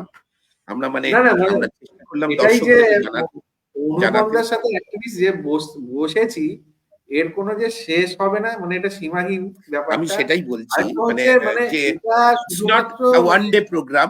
We will হ্যাঁ, again come back to you. আমরা আবার আসবো তোমার কাছে। এটা আরেকটা জাস্ট সেশনে হয়তো আরো যেন অ্যাডভান্স মনে হলো কিছু। একদম একটা মানে এখন লার্নিং করলাম, মানে না, আমি তো Right. বলবো যে সত্যি তো। এই ঘরে বসে একটা প্রাথমিক আলোচনা হলো, একদম এইরকম আলোচনা তুমি ফেসবুক লাইভ একদিন ফিল্ডে গিয়ে তুলতেও করতে পারো। সেটা তো Nice. কারোর মাথায় আসেনি, আমি এখনো অব্দি দেখিনি যে কি আমার তো কিভাবে খুবই করা হচ্ছে, আমি দেখিনি খুবই এরকম। ইচ্ছা, হ্যাঁ, আমার তো খুবই ইচ্ছা এরকম এইভাবে যদি করা বিষয়টা যেত। হচ্ছে, Right. এই করা হচ্ছে, মানে এটা হলে আরো একটু লোকের বুঝতে হয়তো তখন সুবিধা হবে। হ্যাঁ, ছবি তোলার সময় একটানা ওরকম ভাবে লাইভ হয়তো করা যাবে না, কিন্তু একটা সময় যে এই জিনিস করা হলো, এই হলো, এটা আমরা ফিল্ডে এরকম না হতেই গেলে তো পারে, দেখো কিছু বোঝা যাবে না, পার্ট ফিল্ডে বাই না পার্ট গেলে। জাস্ট ভিডিও করে করে করে ওটা রেখে ওটাকে পরবর্তীকালে আমরা হ্যাঁ, ওটাকে ইউটিউব বা ফেসবুকে আমরা ওটাকে শেয়ার করতেই পারি, রাইট। তাতে লোক একটা বুঝতে সুবিধা। খুবই ভালো লাগলো, দারুণ। আমরা ভালো একটা সেশন আজকে অ্যারেঞ্জ করেছি। আই এম নট শিওর, আমি ঠিক দেখতে জানি না কতজন আমাদের পার্টিসিপেটর ছিল, বাট দেয়ার আর কোয়েশ্চেন্স। না আসলে আমাদের পার্টিসিপেটর গুলো হয়েছে, ব্যাপারটা এখানের থেকেও মেন ব্যাপার আমাদের অনেক শেয়ার হয়েছে ভিডিওটা। তো যেখানে এখানে যে প্রতীক দাও বললো, আমারও কিছু জন গেছে এরকম। এখানে আমি কতটা আমি বলতে পারছি না কতজন কি ইয়ে করেছে, ভিউ করেছে আমি জানি না, কিন্তু আমি ম্যাক্সিমাম শেয়ার হয়েছে। তবে অনুপম দা যেভাবে আজকে মানে বললো জিনিসগুলো, এগুলো তো আমার কোনো আইডিয়াও ছিল না, কিছু জানতাম না, আজকে অনেক কিছু জানতাম। এবং যারা শুনেছে তারাও হয়তো মানে এগুলো নিয়ে মানে জানার পর অনেক, আমার মনে হয় 10% লোকও যদি ইন্টারেস্টেড হয়, this are very good, because আমরা যে প্রচেষ্টাটা এখানে চালিয়েছি সেটা হচ্ছে ফটোগ্রাফি। আমাদের ফটোগ্রাফার ফ্রেন্ডস এর একটা মুখ্য জিনিস হচ্ছে যে ফটোগ্রাফি ফর অল। এটা কোনো পয়সার আন্ডারে ট্রেনিং সেন্টার বা এই জাতীয় নয়। আমরা কোনো বিজনেস মোটিভ নিয়েও চলি না। আমরা ফটোগ্রাফিকে ভালোবাসি, আমরা আমাদের নিজেদের এক্সপিরিয়েন্স গুলোকে শেয়ার করতে চাই, এবং সেটা সত্যি আমাদের কাছে আজকে প্রেজেন্টেশনটা ইজ এ রিয়েলি একটা ভালো প্রেজেন্টেশন, অ্যাজ ওয়েল অ্যাজ অনেক কিছু শেখা গেল। আমরা শিখলাম কিভাবে অ্যাস্ট্রো ফটোগ্রাফি করতে হয়, কিভাবে কি কি যন্ত্রপাতি থাকলে তোমার সুবিধে, কতটুকু মিনিমাম থাকলেই তুমি অ্যাস্ট্রো ফটোগ্রাফি শুরু করতে পারো, শিখতে পারো, তুমি যদি আগ্রহ পাও তুমি আরো বড় হতে পারো, একদম ইত্যাদি প্রচুর জিনিস। আমরা আরো অনেক কিছু শেখার আছে, ফটোগ্রাফিতে তো শেষ নেই, শেষ বলে কোনো কথা নেই। তো আমরা আশা করি পরবর্তীকালে অনুপম নস্কর আমাদের প্রিয় বন্ধু, ওকে আবার পাবো, আবার আমরা আরেকটা সেশন করার চেষ্টা করব, খুব রিসেন্টলি হয়তো হবে, লেটস সি। এনিওয়ে, এবং আমাদের তরফ থেকে যা আছে বাড়িতে, যা হাতে আছে সেটা দিয়েই শুরু করা উচিত। এমন নয় যে আগেই আমি চলে গেলাম এসপ্ল্যানেডে গিয়ে সব কিনে টিনে ফেললাম, এটা চাই ওটা চাই, এরকম নয় ব্যাপারটা। মানে এটা আমার এক্সপিরিয়েন্স, আমি প্রথমে গিয়ে এরকম উল্টোপাল্টা জিনিস কিনে টাকা খরচা করেছি, পরে বুঝেছি বিষয়টা এরকম নয়। কেননা অনেক প্রসকনস আছে, যেটা আছে সেটা দিয়েই শুরু করা যায়, এবং সেটা দিয়েই শুরু করার পরে, কেননা ছবি তোলার সাথে প্রসেসিং একটা মারাত্মক ব্যাপার। রাইট, ছবি তোলার পর প্রসেসিং, অতএব আমাকে ছবি তুলতে হবে, প্রসেসিংটাও রোজ প্র্যাকটিস করে করে করে করে ঠিক করতে হবে। আমাকে যারা অনুৎসাহিত করেছিল ক্রপ সেন্সরে হবে না বলে, তো আমি তো ছবি দেখালাম, এর মধ্যে ক্রপ সেন্সরের ছবিও আছে। অতএব যা আছে হাতে, যা লেন্স আছে সেটা দিয়েই শুরু করা যায়, এর জন্য এমন কিছু মাথা মারি করার দরকার নেই। আমাদের তরফ থেকে অনুপম বাবুকে অনেক অনেক ধন্যবাদ দিয়ে ছোট করব না। আমাদের মনে হয় যে আর একদিন বসতে হবে, এবং সেটা খুব শিগগিরই হবে, এবং যদি সেটা একটা ছোটখাটো গেট টুগেদার বা একটা ওয়ার্কশপের মধ্যে হয় সেটা ভালো হবে। সেটা আমি আপাতত বলতে পারছি না, আমাদের মেন পার্সন শুভঙ্কর সেটা বলবে, আর দেবদত্ত তো আছেই। And from all of us, thank you so much for so much of time given to us. Thank you so much. ধন্যবাদ, and have a good night everybody. Good night. Good night. Thank you Anupam, thank you. আমরা আজকে এইখানেই end করছি। Bye, good night. Good night.